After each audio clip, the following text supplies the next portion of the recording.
अल्लाह खैर करे, आप जिसका फिर जो होएगा उसके पास पहुंच जाएगा।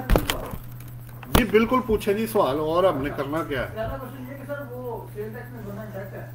ठीक है, अब उसमें जो सेल परचेज उठाता है वो as per sale tax return उठाता है, वो वेरीफाइड है, ठीक है जी, वो तो हिल नहीं सकती इंपोर्ट एंड एक्सपोर्ट की।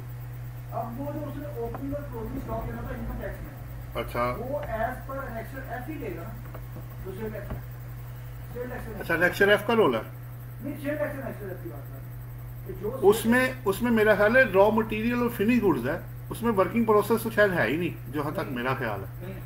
जो मैंने ये पहले भी सवाल हुआ था, मुझे किसी ने किया था कि जनाब इसका क्या करना है। मैंने कहा भाई पहले मुझे ये बताओ कि वहाँ वर्किंग प्रोसेस है, दूसरा एक और भी है वहाँ स्टोर्स एंड स्पेयर्स है, तो फिर टैली कैसे होगा। नहीं, लेकिन वो लोगों को शो का उन्होंने किए हैं क्योंकि आपके नेशनल अपने ओपनिंग चौधरी आता है, आप तो रिकंसिलिएशन बना के दो ना, फिर अकाउंटिंग में तुमने क्या लिया था और उधर क्या लिया था, कैसे लिया था, बताओ उसको। टैली करना होना चाहिए ना उसको। बात समझ आती है कि नहीं। क्या कह रहे हैं कि वो जरूरी नहीं है कि उसके मुताबिक हो, अगर आपका एक्चुअल कुछ और है जी तो आपको वो रिपोर्ट रखिए जी और उसकी फिर रिकंसिलिएशन दें। जी बिल्कुल बना के दें। अब मैं एक केस में इन्होंने क्या किया बता देता हूँ। इन्होंने बल्कि हमारा अपील में गया हुआ है, यही स्टॉक का फर्क आ गया। वो जी आपका स्टॉक टैक्स रिटर्न में कुछ और है इनकम टैक्स की, और सेल टैक्स में जो नेक्स्ट है वो जो आप कौन सा एफ कह रहे हैं वही था, वो जी फर्क आ गया। मैंने कहा यार ये क्या चक्कर है, मैंने कहा लाओ भी दिखाओ ये क्या हो गया। जब टैली किया तो मैंने कहा यार कितनी चीजें इसमें ऐसी हैं जो हैं ही नहीं, तो आप टैली कैसे कर रहे हो। मैंने उन्हें समझाने की कोशिश नहीं उन्होंने बात नहीं मानी, उन्होंने नहीं मानी। उन्होंने 111 में उसको करके ठोक दिया। मैं कहा अच्छा चलो कोई बात नहीं। फिर एक और आ गया फर्क, मैंने कहा फिर आ गया वो जो सेल टैक्स की रिकंसिलिएशन का फर्क आता है, जो एक और एनेक्सर भी है आपका जिसमें सेल टैक्स आप टैली करते हैं। कौन सा है, एक और भी है एनेक्सर, उसका भी फर्क निकाल के बैठ गए। वो मैंने कहा भाई ये तो इनपुट आउट, ये तो सेल टैक्स की रिकंसिलिएशन है, इसको कहाँ आप टैली करी जा रहे हैं स्टॉक के साथ। लेकिन वो समझने को तैयार नहीं थे। हालांकि वो समझ गए थे बात। मैंने कहा सर देखें ऐसे ना करें, आप देखें तो सही हो क्या रहा है। एक डॉक्यूमेंट है, ये ऐसा ही है, ये ऐसा ही सवाल है। मैं आपको ये कहूं कि वेल्थ स्टेटमेंट में 2 करोड़ के एसेट है, तो जो आपने इलेक्शन कमीशन को दिया वहां 5 करोड़ के एसेट है, तो फर्क क्यों आ रहा है। वो भाई एक कॉस्ट पे बना हुआ है, एक मार्केट वैल्यू पे बना हुआ है, फर्क तो आना है। अगर उसकी एरिया में, एसेट की टाइप्स में और उसके पर्टिकुलर्स में फर्क है, फिर मसलन इधर मैंने दिए 4 एसेट, उधर दे दिए 2, फिर तो बात आपकी समझ आती है। लेकिन मेरा सवाल ये है कि अगर अमाउंट का बेस ही डिफरेंट है तो फिर आप किस बेस पे उसको कर रहे हैं। इतनी सी बात थी, लेकिन नहीं माना उन्होंने 111 लगा के उसके वो जो क्या कहते हैं उसके एड बैक करके उन्होंने, वो लॉस की वजह से बच गया, वरना टैक्स अच्छा खासा बन जाना था। उसका बिजनेस लॉस पीछे पड़ा हुआ, उसकी वजह से वो उसको टैक्स नहीं लगा, वरना उन्होंने लॉस अच्छा खासा उसका वो फारा कर दिया। मैंने कहा कोई बात नहीं, क्योंकि लड़ाई टैक्स की नहीं है, वो तो लॉस की है, तो अपील में हम इसको करके तो इसको देख लेते हैं हम आगे जाके। वो फिर अपील में चला गया। ये जो लीज पे व्हीकल ली जाती है, इसको रिटर्न में डाउन पेमेंट पे शो करते हैं, जो परचेज वैल्यू है उस पे शो करते हैं। देखिए अगर आप लीज पे एसेट लेंगे, सिंपल सी बात ये है, अगर आप लीज पे एसेट लेते हैं, ठीक हो गया, तो अगर आप डाउन पेमेंट करेंगे वो तो आपका पेबल के गेज चला जाएगा ना। मसलन फर्ज करो 50 लाख की मशीनरी है या कोई भी एसेट है, तो आपने एसेट टू लायबिलिटी बुक करना है 50 लाख से। अब आप कहते हैं जी देना मैंने एक्चुअली 70 लाख है, क्योंकि वो मार्कअप ऐड करके, अब जो डाउन पेमेंट है वो कहते 10 लाख अभी दे दो भाई, तो मैं लायबिलिटी को डेबिट करके तो उसको कैश या चेक जो भी है वो आपका चला जाएगा। आपकी वेल्थ स्टेटमेंट के अंदर वो 50 लाख पे ही आएगा, और लायबिलिटी जितनी आप प्रिंसिपल वापस कर चुके होंगे ईयर एंड पे वो माइनस हो जाएगी, और बाकी का डिफरेंस जो आपने मार्कअप दिया होगा वो आपके फाइनेंशियल चार्जेस के अंदर या पर्सनल जो भी बिजनेस होगा तो फाइनेंशियल में चला जाएगा, और अदरवाइज आपका दूसरी तरफ चला जाएगा। जी जी जी पर्सनल एक्सपेंसेस में कितना नहीं, पर्सनल तो हाँ जी गाड़ी है ना, चुके जारी बात है, उसी में जाना फिर उसमें। हाँ जी रिटर्न कौन सी रिटर्न, इनकम टैक्स में। ये तो आप वेल्थ स्टेटमेंट में बता रहे हैं। इसका इनकम टैक्स से जाने मन ताल्लुक ही कोई नहीं है, ये तो पर्सनल एसेट था, इसने वेल्थ को और कैश को इफेक्ट करना था, वही किया हमने। तुमने बिजनेस एसेट लिया होता तो फिर ये बिजनेस में आता। हेलो, अब आप बिजनेस लोगे तो बिजनेस में जो एसेट्स आपके लीज वाले हैं वो आपको एसेट और लायबिलिटी नहीं बुक करने देगा, लीज रेंटल आपको एक्सपेंस लो कर देगा। समझ आ रही है? जितना आप रेंटल पे करेंगे विद मार्कअप। एक्चुअली पता क्या है, इसको ना सिंपल कर दूं आपको, एक सिंपल मैं आपको फार्मूला दे देता हूँ, आपको फार्मूलेशन इसकी सिंपल दे देता हूँ। वो ये है, देखो दो बातें हैं। जब मैं अपना एसेट लेता हूँ, अब गौर से सुनना, अपनी आंखें कान और दिमाग खुले रखना। लॉजिक क्या है, मैं सोचता रहा, मैंने कहा यार ये हो क्या रहा है, कुछ वो समझ आ जाए तो बड़ा आसान हो जाएगा। देखिए आप 3-4 एग्जाम्पल बना लें, आपको आपका विजन हमेशा के लिए क्लियर हो जाएगा। फर्ज करें मैंने एक एसेट लिया बिजनेस के लिए 1 करोड़ रुपए का, अज्यूम कर रहा हूँ मैं, लिया मैंने, मुझे डेप्रिसिएशन मैक्सिमम कितनी मिलेगी? 1 करोड़ रुपए। जो आपने लगाया मिल गया आपको या मिल जाएगा अगर आप उसकी यूजफुल लाइफ से पहले उसको नहीं बेचते। ऐसे ही है भाई, मैंने कोई रॉकेट साइंस तो नहीं आपको बताई कि आपको समझना है। मैंने करोड़ रुपए का एसेट लिया प्लांट एंड मशीनरी, मुझे ultimately initial first year accelerated या नॉर्मल जो भी कर लो, अकाउंटिंग में आ जाओ, टैक्स में आ जाओ, मुझे 1 करोड़ रुपया डेप्रिसिएशन अल्टीमेटली मिल जाएगी अगर मैं उसको बेचता नहीं या डिस्कार्डेड नहीं होता या यूजलेस नहीं हो जाता। पूरे का पूरा आपको मिल जाएगा। नंबर 1। मैं कहता हूँ नहीं भाई, मैंने लेना है, लोन लेके एसेट लेना है, तो जितना मैं मार्कअप और प्रिंसिपल बैंक को वापस करूंगा, मार्कअप एज ए एक्सपेंस आपका फाइनेंशियल में चला जाएगा और प्रिंसिपल की डेप्रिसिएशन आपको मिल जाएगी क्योंकि एसेट आपके नाम पे है। फिर आपने एक दफा जो खर्च किया वो आपको मिल गया। फिर मैं चला गया लीज एसेट्स में, तो मैंने प्रिंसिपल प्लस मार्कअप वापस किया, उसने डेप्रिसिएशन और मार्कअप की जगह आपको लीज रेंटल अलाउ कर दिया। अगेन मैंने जो खर्च किया मुझे फिर मिल गया। अब हायर परचेज में भी, हायर परचेज, ऑटो फाइनेंस और पर्सनल एसेट्स, जो परचेज एसेट्स हैं उनका ट्रीटमेंट एक ही है कि उस पर डेप्रिसिएशन और आपको प्रिंसिपल अमाउंट डेप्रिसिएशन की शक्ल में और मार्कअप जो है आपका फाइनेंशियल चार्जेस के तौर पे मिल जाता है, और लीज एसेट्स में आपको लीज रेंटल मिल जाता है। और चारों में एक चीज कॉमन है कि जो आप लगा रहे हैं वही आप क्लेम कर रहे हैं, वही आपको अलाउ कर रहा है। तो इसमें कोई ऐसी चीज नहीं है जो आपको समझना है कि यार ये कर क्या रहा है। सर इस साल तो मैंने 10 लाख रुपया खर्च करें को डाउन पेमेंट कर दी और साथ लीज रेंटल दे दिया, तो मैं रिटर्न में कितना लूंगा? नहीं लूंगा ना एक्सपेंस के तौर पे। पहले तो ये बताओ तुमने पर्सनल एसेट लिया या बिजनेस का एसेट? अगर तुमने बिजनेस एसेट लिया है तो मैंने अभी 10 लाख पे किया, तो वो लायबिलिटी में से माइनस कर देना बस, बस और कुछ भी नहीं। और एसेट लीज या जो भी एसेट होगा वो पर्सनल में शो हो जाएगा। पर्सनल ही है बिजनेस में, तो बिजनेस में तो ये कंपनी का केस है इंडिविजुअल या एओपी का केस है, किसका है? फर्ज कर लेते कंपनी का।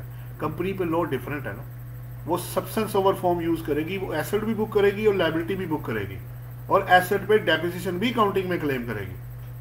समझ आ रही बात? अगर आप उधर भी आता हूँ, उधर भी आप कर सकते हैं, उन पे स्टैंडर्ड वैसे अप्लाई नहीं होता। आप सिंपली लीज रेंटल भी बुक कर सकते हैं, आप टैक्स और अकाउंटिंग को बराबर कर देना, आप उसको ना बुक करें वो जो एसेट और लायबिलिटी है, क्योंकि टैक्स ने आपको देना ही।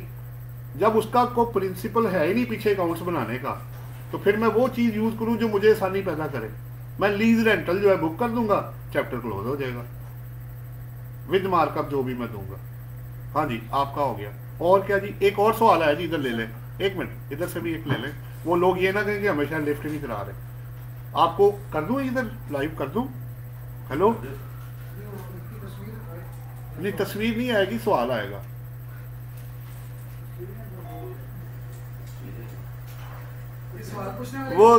वो घर जाके तुम वो देख लेना ना क्या था, बल्कि इसको रहने देते हैं, ये फिर आपको लाइट्स ऑफ करनी पड़ जाएगी, फिर आपकी तस्वीर मेरे साथ सामने नहीं, आपकी भी नहीं आएगी ना आवाज। अगर सवाल तो ले लो ना, वो तो भी करता हूँ बात। उन्होंने कहा है if the total turnover includes 50% of minimum regime will it apply to whole of the turnover, please guide sir. ओए ये कौन है? वो कह रहे जी happy birthday sir, have great one. अच्छा हैप्पी बर्थडे, उसको याद है भाई, चलो खैर मुबारक जी आपको।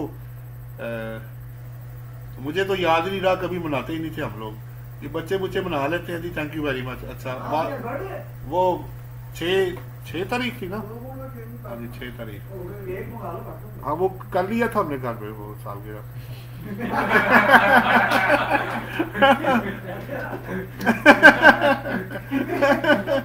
उसकी वजह ये है कि मैंने तो कभी सालगिरह मनाई ही नहीं अपनी, सीधी बात। ये जवाब ना दे, एक्सक्यूजेस ना दे, नहीं मनाई या मुझे पसंद नहीं है। सालगिरह है या नहीं? सालगिरह तो वाकई है, ये तो बात है। इससे आगे लेकिन ये है कि उससे भी ज्यादा जरूरी है कि रिटर्न फाइल हो रही है वो। अरे तो ये क्वेश्चन को मैं थोड़ा elaborate ठहरो, अब थोड़ा स्क्रीन को तो छोटा करूं। इस क्वेश्चन को थोड़ा elaborate करता हूं। ये सर को आ गया, पूरा नहीं आ रहा पूरा। इसको एडजस्ट करना पड़ेगा यार, एक मिनट ठहरो यार, बातें बड़ी करते हो जाने मन तुम लोग। इसको खींच के उधर कर सकता हूँ, क्वेश्चन पूरा आ गया, आ रहा है अंदर, थोड़ा थोड़ा और करूं, अब बस ठीक हो गया। अब साइज बड़ा करूं, आ गया, फिर उधर चला गया, अब उधर ही करना पड़ेगा। चलो साइज थोड़ा ठीक है। अब इसको मैक्सिमाइज करेंगे। और यार फिर बाहर निकल नहीं जाएगा। फिर सही वो हो सकता है आपको। और यार तो मेरी ट्रेनिंग कराई जा रहा अच्छा, है, जी, sorry। देखा ना, तो मुझे काम पे लगा देते हो, वो मानता नहीं है। अच्छा सर क्वेश्चन ये है। आ गया है? हाँ उनका ले लो ना। मेरा ये मैं इसको एक्सप्लेन करता हूँ सर, तो प्रॉब्लम है ना, फिर वो बात का टाइम। क्वेश्चन ये है कि एक बंदे की सपोज सेल है 10 करोड़ की, उसमें पहले उसको तो सवाल पे सवाल ना करो ना, सर मेरा ये उसका पहले ले लो, तो उसी का जवाब दे दो, तो अगर तुम्हारा भी कवर हो जाता है तो। क्या कहता है? if the total turnover includes 50% of minimum regime, एक minute, will it apply to whole एक minute. of the turnover? If the total turnover includes 50% of minimum regime, will it apply to whole of the turnover? ये जो राजा गुलाम Khan, Full form, and चलो राजा साहब, बात ये है कि आप अगर टर्नओवर टैक्स की बात कर रहे हैं तो ओबियसली वो जो अल्लाह आपका भला करे, जो टर्नओवर टैक्स है वो आपको सारे पे ही लगेगा, तो मिनिमम को शामिल करके है। ये आपके सवाल का जवाब है। अगर आपको जवाब मिल गया तो इसको ओके कर दीजिएगा। सबसे भी शामिल मिस लाइट जरा ऑन करना। असल में इधर वो बिल्कुल भी गायब हो जाती है तस्वीर। आपको सवाल नजर आ रहा है ना? हेलो, सवाल नजर आ रहा है? ठीक है। सवाल की समझ नहीं लगी। उन्होंने ये कहा है कि जब टर्नओवर टैक्स लगेगा तो अगर उसमें 50% मिनिमम टैक्स का पोर्शन शामिल है तो क्या उसको भी मिला के लगेगा, वो ये कहना चाह रहे हैं। सारे turnover हाँ जी राजा साहब, अच्छा आप आगे चलो। वो कहते हैं if person has been paying installments for many years for purchasing land in a society but was not mentioning any installments every year in wealth statement as asset, ठीक हो गया, but now plot has been transferred to his name and he shows it at transferred amount in wealth statement where क्या कहते हैं, And how will he justify the second cost? and where and how he will justify the second effect of cost। देखें उस्मान साहब, बात ये हो रही है कि पहली बात तो ये है कि जो पीछे आप इंस्टॉलमेंट्स दे चुके हुए हैं उसको पहले कवर करें। पैसे तो पहले दे दिए आपने, जब पैसे दिए हैं तो पहले आप वेल्थ स्टेटमेंट को रिवाइज करें, पिछली वेल्थ स्टेटमेंट्स में उसको कवर करें, फिर ही आप आगे आ सकते हैं। अदरवाइज आप आगे आपका आना मुश्किल हो जाएगा, वरना वो कहेगा जी आपके नाम आ कैसे गया, आपके लिए प्रॉब्लम शुरू हो जाएगी। ये आपके सवाल का जवाब है, अगर आपको मिल गया हो तो ओके कर दीजिएगा जी। आगे क्या जी देखते हैं। ये जी इतने ही थे। अब आप बोलो जी, जब तक कोई नया सवाल नहीं आता जी। मैं ये कह रहा हूँ कि एक बंदे की सेल है 10 करोड़ की, ग्रॉस सेल, उसमें 3 करोड़ का डेटा बन मिस लाइट पूरी ऑन करो। मिनिमाइज कर मेरे पढ़ा जाता है ना, अब ब्लैक है ना यार, नजर तो आता है ना, उधर जरा पिक्चर बेहतर क्लियर हो जाएगी, वरना ऐसे लगेगा वो अंधेरा करके पढ़ रहे, शायद कुछ शर्मा रहे हैं, पता नहीं क्या हो रहा है इनको। ठीक है, उनको पता है क्या उनको पता, तुम चुप कर जाओ। अच्छा आगे चलो जी, सवाल करो। वो साल ही ना लैन ना आप लेंदा ना दूसरे ਨੂੰ ਲੈਣ ਦਿੰਦਾ साहब कहता जी इन्होंने वक्त पाई रखो इन्होंने, जब तक केक नहीं आएगा मैं बोलता। हाँ वो बोलता बेबी सर कोई नहीं खोलने सही बताऊं आपको आगे ना सकते हैं। मंगा लेते हैं केक ना, थोड़े हुए इंसान पैसे ऐसा लगता है बेहोश ही ना हो जाए मैं कहीं, आपकी साइड में हूं, बेहोश ना हो जाए। मैं आपकी साइड तुम मेरे हाल आके भी केक मेरे को खा लेना है? पक्के कर रहे हैं बंदे मतलब वैसे ਆਪਾਂ ਤੇ ਮੁਕਾਬਲਾ ਪਹਿਲੇ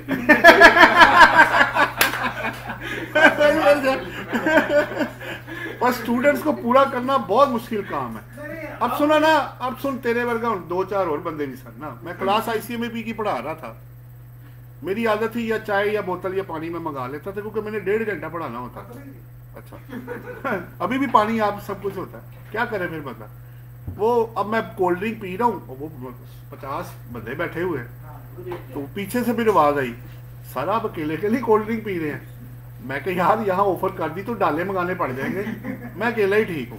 अच्छा 15 मिनट गुजरे, फिर थोड़ी बात, स्टूडेंट बड़े तेज है, फिर एक चले सारे घूंटी पिला दे, और मैं कहते को थोड़े आए बंदा लगता तू रोजा खोलना आया थे, तेन मसला की है वो गरीबो। फिर वो कहता है आप एंड में बिरयानी खिलाते, ये वो करते, देखे इतनी आप मेहनत करते, इतना कुछ करते, कहना इंज करो तुसी ना मैनू कैश ही दे दो, मैं आप ही कर लांगा जो मैं करना।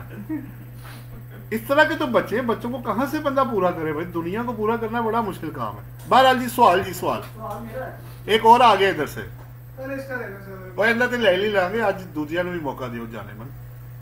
वो पूछ रहे हैं, ले जी sir, my question is that a sole proprietorship has formed a new private company, previously the premises used in sole proprietorship business are same stock of taxable supplies in sole proprietorship business is nil, but there are still some receivables and payable in the business assets and liabilities. Does individual have to file income tax return for the incomplete year? Number 1, please consider that there are some business assets and liabilities in sole proprietorship balance sheet. चलो दूसरा सवाल, whether sole proprietorship have to file amended वो application होगी for 181 after.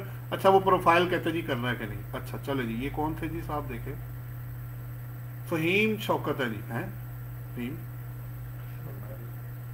तुम तो इधर बैठे हो, तुम्हारे नाम को और भी लोग हो सकते हैं। देखिए पहली बात तो ये है, अगर आपने स्टेटस चेंज किया है तो इसको आप कहते हैं ट्रांजिशनल टैक्स ईयर। ऑब्वियसली अब आपका पीरियड चुके या जब आप पार्शल पीरियड में भी एक्टिविटी करें तो रिटर्न तो बहरहाल आपको देनी पड़ेगी। नंबर 1, कंपनी तो आपको पता है 114 सेक्शन में रिटर्न फाइल करना लाजमी है। अब रही बात सोल प्रोप्राइटरशिप की, तो जहां तक उसने इनकम कमाई है वो टू डैट एक्सेंट अपनी रिटर्न फाइल कर दे, उसकी ऑनवर्ड कंपनी अपनी रिटर्न फाइल कर दे। ये आपके सवालों के जवाब थे, इसको देख ले। बाकी रही प्रोफाइल की बात, अब इसमें दो चीजें मुख्तलिफ है। अगर तो आपने सोल प्रोप्राइटरशिप को प्राइवेट लिमिटेड कंपनी में कन्वर्ट किया है तो वो आपके उस बिजनेस में एनटीएन आपको अलग देगा, उसकी रिटर्न आप अलग फाइल करेंगे, और जो सोल प्रोप्राइटर होगा उसका एनटीएन वही रहेगा और वो अपनी रिटर्न अलग से फाइल करेगा। अगर आपको सवाल का जवाब मिल गया हो इसको ओके कर दें। और अगला सवाल एक और आ रहा है, तो तुम्हें सब कुछ तो करना है, इसलिए तो ओपन किया मैंने। ये तो रिटर्नों वाले तो आप कर लो पहले, आपको भी मौका दे रहा हूँ। हाँ तो करो फिर एक आप। मेरा क्वेश्चन ये है, सपोज एक बंदे की सेल है 10 करोड़ जी, उसमें से 2 करोड़ की सेल है 153 1 बी वो सर्विस वाली जी, 153 1 ए सप्लाई वाली 2 करोड़, और बाकी 6 करोड़ की सेल है ना वो लोकल है, तो टैक्स नहीं मिलेगा। अभी तो वो क्वेश्चन था मिनिमम वाला, वो कहते हैं कि टर्न ओवर टैक्स है 1.5%, वो 6 करोड़ में लगाना है कि टोटल 10 करोड़ पे लगाना है? टोटल पे। अब उसमें मिनिमम टैक्स पहले ना मिनिमम टैक्स का कॉन्सेप्ट ठीक करो। मिनिमम टैक्स का मतलब ये होता है, अनलेस लो आपको स्पेसिफाई ना करे, मिनिमम टैक्स स्वाय प्रॉफिट ऑन डेट के, जो कि लो ये कहता है कि आपने इनकम में जमा किए बगैर ही आपने उसको सेपरेट ब्लॉक में लेके जाना है, तो उसमें प्रोपोर्शनेट नहीं कैलकुलेट होगा। ये 7B में मैं आपको बताता चलूँ। अदरवाइज जितने, जैसे बिजली का बिल है 3,60,000 रुपये तक, जो आपका टैक्स कमर्शियल बिल पे बनेगा 12% और इंडस्ट्रियल पे बनेगा 5%, वो आपका मिनिमम टैक्स होगा। सो नॉर्मल टैक्स या minimum tax whichever is higher, unless law will give you exemption. जैसे आप एक्सपोर्ट करते हैं सॉफ्टवेयर तो उसको मिनिमम टैक्स नहीं लगता, कुछ लोगों को छूट दी गई है क्योंकि उनको मिनिमम टैक्स या रिड्यूस रेट लगना है। जैसे डिस्ट्रीब्यूटर है, राइस वाले हैं, ठीक है, उसमें फास्ट मूविंग कंज्यूमर गुड्स हैं, ठीक है। जी जी, जमा करके आप 7B को निकाल के बाद आपने 153 पे 4.5% पे किया है, 153 सी तो 20 पे 10% पे किया है। अब जब आप उसको फिर दोबारा 1% लगाएंगे तो ये डबल टैक्सेशन। तो आपने विच एवर इज हायर ही पे करना ना, एक ही देना ना, सारे थोड़ी देने हैं। नहीं, वो कहते हैं इसके ऊपर तो टैक्स ऑलरेडी कटा हुआ है। हाँ तो फिर आप कंपेयर भी तो करना है ना बाद में, कटा हुआ ना, ए बी और सी को कंपेयर भी तो करना है ना। लॉजिक क्या है इसके पीछे? वो logic whichever is higher ही बाहर आएगा ना। अगर आपका मिनिमम टैक्स बनता है 6 लाख रुपए जो 4.5% है, आपका जो टर्नओवर है वो बनता है 10 लाख रुपए, तो एक ही देना ना आपने। उस 4.5 लाख का क्रेडिट भी तो आपको मिल जाएगा ना। मिलना है कि नहीं मिलना आपको? आपने तो प्रैक्टिस चल रही है मार्केट में, लोग बाइफरकेट करके लेते हैं। उसकी वजह यह है कि जब आपको एफटीआर की आदत पड़ी हो तो मिनिमम कहाँ से समझ आना है। यही बात, सही बात, बिल्कुल सही। आपको कहा फाइनल हो गया, चलो जी कार चले गए, वो अब खत्म हो गया ना। अच्छा पहले था, अच्छा नहीं, देखो ना, इसमें डबल इम्पैक्ट आ रहा है, डबल इम्पैक्ट है। नंबर 1 टर्नओवर भी लिमिटेड था ना, कंपनी पे था, और 10 मिलियन से ज्यादा हो तब लगता था, या 50 मिलियन से ज्यादा होता था तब लगता था, ठीक है, वो अपनी जगह पे इंडिविजुअल एओपी को। अब चूंकि वो क्रॉस द बोर्ड पे चला गया है, ठीक है। एक और भी मसला है ना जिसको आप स्किप कर रहे हैं, लोगों को अकाउंट्स बनाने की आदत नहीं है। जब तक आप अकाउंट्स नहीं बनाएंगे और जब तक आपको इन डेप्थ एनालिसिस, आप मारे शॉर्टकट जुगाठे लगा रहे हैं आप लोग, किताब तो पढ़ते कोई नहीं है। आप कहते जी आपको सुना के सारा कानून का पता लग जाए, ऐसे थोड़ी होता है। अगर मैं कहूं मैं हाई कोर्ट का वकील बनना चाहता हूं तो मैं सुन के वकील बन जाऊंगा क्या? ऐसे नहीं होता, आपको ट्रेनिंग करनी पड़ेगी ऑब्वियसली। नहीं वो नहीं है, वो एफटीआर वाला, वो टर्नओवर की डेफिनेशन में शामिल नहीं है। 113 सेक्शन जब जाके पढ़ोगे ना, उसमें जो फाइनल डिस्चार्ज वाले हैं वो टर्नओवर की डेफिनेशन में नहीं आते 113 के लिए। प्रॉफिट ऑन डेट तो वैसे ही निकाल दिया, हाँ जी। जो एफटीआर वाले वो नहीं आएंगे इसके, ठीक हो गया। एक अब उनका ले लें। उन्होंने सवाल किया जी, राजा गुलाम खान कह रहे हैं इट्स एन एओपी, अब नहीं बाहर जाके, it's an AOP case sir and half of the turnover is drive from 153B and rest is regular income. जी बिल्कुल ठीक है राजा साहब, जो भी है ये दोनों को जमा करके ही टर्नओवर टैक्स लगाया जाएगा। अभी आपके सामने डिटेल डिस्कशन हमने की है। अच्छा, उस्मान साहब ने ओके कर दिया है, और राजा गुलाम कह रहे हैं जी सर्विसेज बिजनेस है। सर्विसेज बिजनेस तो देखें वो तो मिनिमम टैक्स है, आपको पता है। एक में अगर देखें, सर्विसेज में भी 3 तरह की चीज़ें। नंबर 1, आप उनके लिए सर्विसेज हैंडल करते हैं जो विद होल्डिंग एजेंट नहीं है, तो आपका टैक्स नहीं कटेगा, आप अपना प्रॉफिट एंड लॉस अकाउंट बनाएं, जो टैक्स बनता है आप पे कर दें। अगर आप कहते हैं नहीं जी मेरी सारी लिमिटेड कंपनीज हैं और सारे ही मेरा टैक्स काटते हैं, ठीक है, आपका 10% टैक्स काट रहा है सर्विसेज पे, और आप 3% वाले में नहीं अगर आ रहे, रिड्यूस में नहीं आ रहे, तो वो आपका प्रॉफिट एंड लॉस आप टैक्स बनाएंगे, और जो 3 या 10% कटेगा दोनों में से हायर आप पे करेंगे। फिर एक तीसरी सिचुएशन ये है कि आपके दोनों तरह के क्लाइंट हैं, कुछ लोग टैक्स काटते हैं, कुछ लोग नहीं काटते, वहां कॉम्प्लिकेशन ज्यादा है जी। ऐसे ही है, फिर आप मैचिंग करेंगे वही वो जो प्रोपोर्शनेट प्रॉफिट निकाल के, तो हायर को ऐड करके तो टोटल टैक्स लायबिलिटी जी बिल्कुल, अगर एप्लीकेबल होगा तो। 10 मिलियन से कम अगर टर्नओवर है तो नहीं होगा ना, 10 मिलियन से कम होगा तो जाने में नहीं लगेगा ना टैक्स, है। एओपी और इंडिविजुअल की बात दोनों की कर रहा हूँ। कंपनी में तो मुझे आपसे बहस करने की जरूरत ही नहीं है, वहां तो लिमिट ही कोई नहीं होती। तो फिर सवाल तुम्हारा इसलिए वो तुमने नहीं किया, पीछे से कहीं से आवाज आ रही थी। अच्छा सवाल है आपका, करे जी। अच्छा अभी आपने सवाल नहीं किया, तो ये पहले क्या था? वैसे ही टेस्ट आप कर रहे थे। अच्छा, मोहब्बतनामा था ये। सर मेरा की पेंशन जो है वो इनकम मतलब या पेंशन वाली? अच्छा पेंशन देखें, लॉ ये कहता है कि अगर आप pension other than as a employee receive करेंगे तो अदर इनकम में लिखा हुआ 39 सेक्शन में एग्जांपल। ऑब्वियसली उसको हाउस रेंट अलाउंस वगैरह अभी तक मिल रहा हो तो वो कहां? देखें रिटायरमेंट बेनिफिट्स हैं। अब ये तो देखें हाउस रेंट अलाउंस, मेरा तो नहीं ख्याल हाउस रेंट अलाउंस किस बात का, पेंशन मिलती है ना रिटायरमेंट, हाउस रेंट अलाउंस तो नहीं मिलता के अंदर होता है वो तो सैलरी में होता है। नहीं वो तो सैलरी में होगा। बंदा तो फोर्थ हो, अगर फोर्थ हो जाए हाँ देवी और वो कह रही हम आपको महीना पैसे तो उसका नाम होगा ना कुछ, वो पेंशन होगा ना, वो रिटायरमेंट बेनिफिट्स है जनाब। देखिए 2-3 पॉइंट्स है। पहली बात तो यह कि 115 सेक्शन जो पहले 4 था, तो वो ये कहता है कि विडो, ऑर्फनेज, डिसेबल्ड और जो नॉन रेजिडेंट है, अगर उसकी सिर्फ प्रॉपर्टी और गाड़ी है और इनकम कोई नहीं है तो उसको रिटर्न फाइल करना जरूरी नहीं है। लेकिन अगर उसने एक्टिव टैक्स पे की लिस्ट में आना है, अगर उसकी कोई पाकिस्तान सोर्स इनकम है, या उस पर लॉ किसी एंटीएन होल्डर या जो भी कंडीशन, अगर आप 114 में से प्रॉपर्टी और गाड़ी के अलावा अगर आपको कंडीशन मैट करते हैं तो फिर आपको रिटर्न फाइल करनी पड़ेगी। विडो की मजबूरी ये बन जाती है कि वो प्रॉपर्टी अगर सेल परचेज तो डबल रेट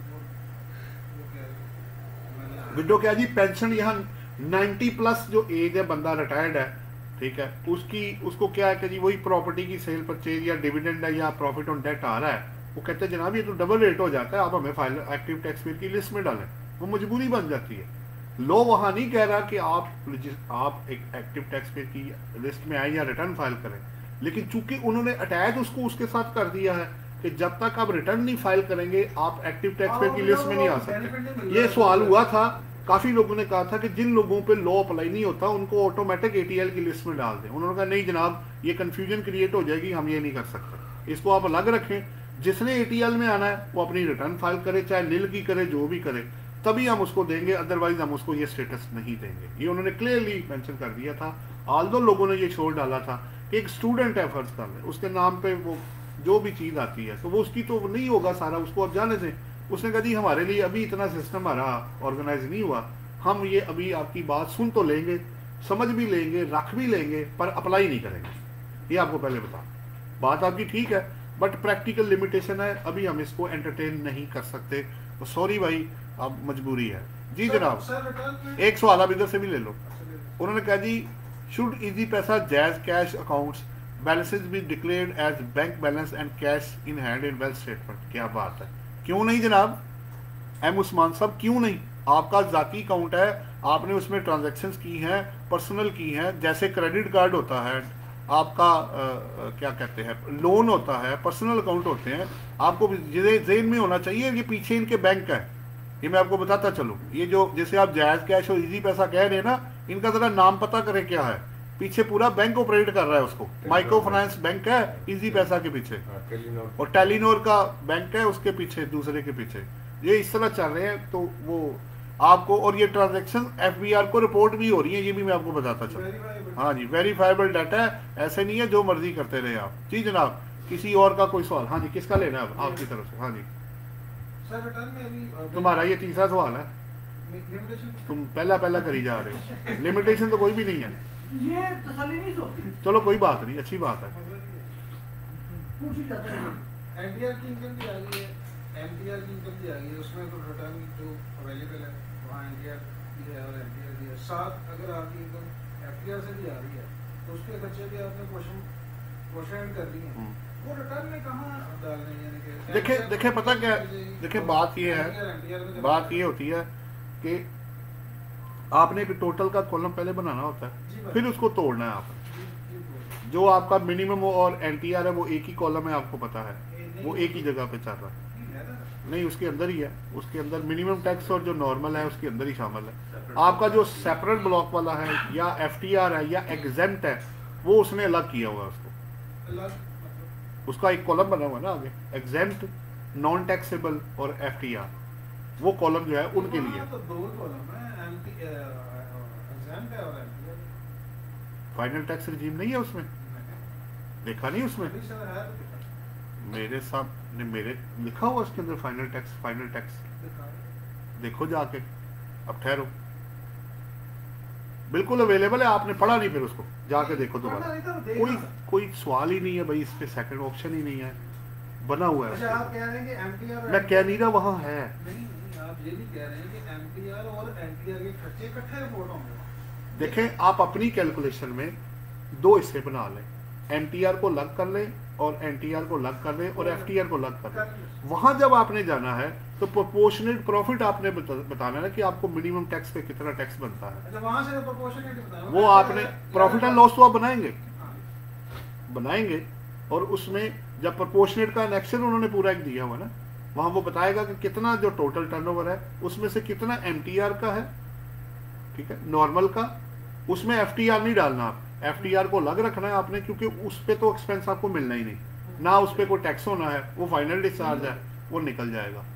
इसके ऊपर जो फिर आपका वो प्रोपोर्शनेट आपका प्रॉफिट निकालेगा, जो टोटल प्रॉफिट होगा ना, उसको 2-3 तरीके करने के, सेल की रेशो में ले लो, प्रॉफिट में पर्पज ये है कि आपको जो प्रॉफिट हुआ है उसके 2 हिस्से होने हैं टोटल प्रॉफिट, एक वो प्रॉफिट जो नॉर्मल सेल के अगेंस्ट है और एक वो, अच्छा आप कह रहे हैं कि ये सारा वहाँ कंसोलिडेटेड ही डलेगा एंड में आप उसमें नेक्स्ट उन्होंने जो दिया ना एट्रीब्यूटेबल इनकम वाला जो है ना, वहाँ proportionate उसमें जाके आपको उसको प्रोपोर्शनेट जो मिनिमम टैक्स वाला है उसमें इंपोर्ट भी है, उसमें सर्विसेज भी है, उसमें सप्लाईज भी है, उसमें कॉन्ट्रैक्ट्स भी है, सारा कुछ गिवन है उसके अंदर, आप उसके मुताबिक उसका अपोर्शनमेंट करेंगे। और वो जो एग्जाम का कॉलम है वो एफटीआर के लिए वहाँ FTR के वहाँ लिखा हुआ है उसमें, एग्जाम्प्ट के साथ एफटीआर भी लिखा हुआ है, पढ़ो जाके। एफटीआर, नॉन टैक्सेबल और एग्जाम्प्ट, ये तीनों इकट्ठे एक जगह पे है। एक इधर से ले लीजिए सवाल, उन्होंने कर तो नहीं लिया था, ये क्या है? अच्छा, वो कह रहे हैं राजा गुलाम खान कह रहे हैं still confuse for my case sir, should in proportionate the turnover accordingly और it will be apply to whole turnover. देखिए राजा साहब, सवाल ये है, दो चीजें मुख्तलिफ है।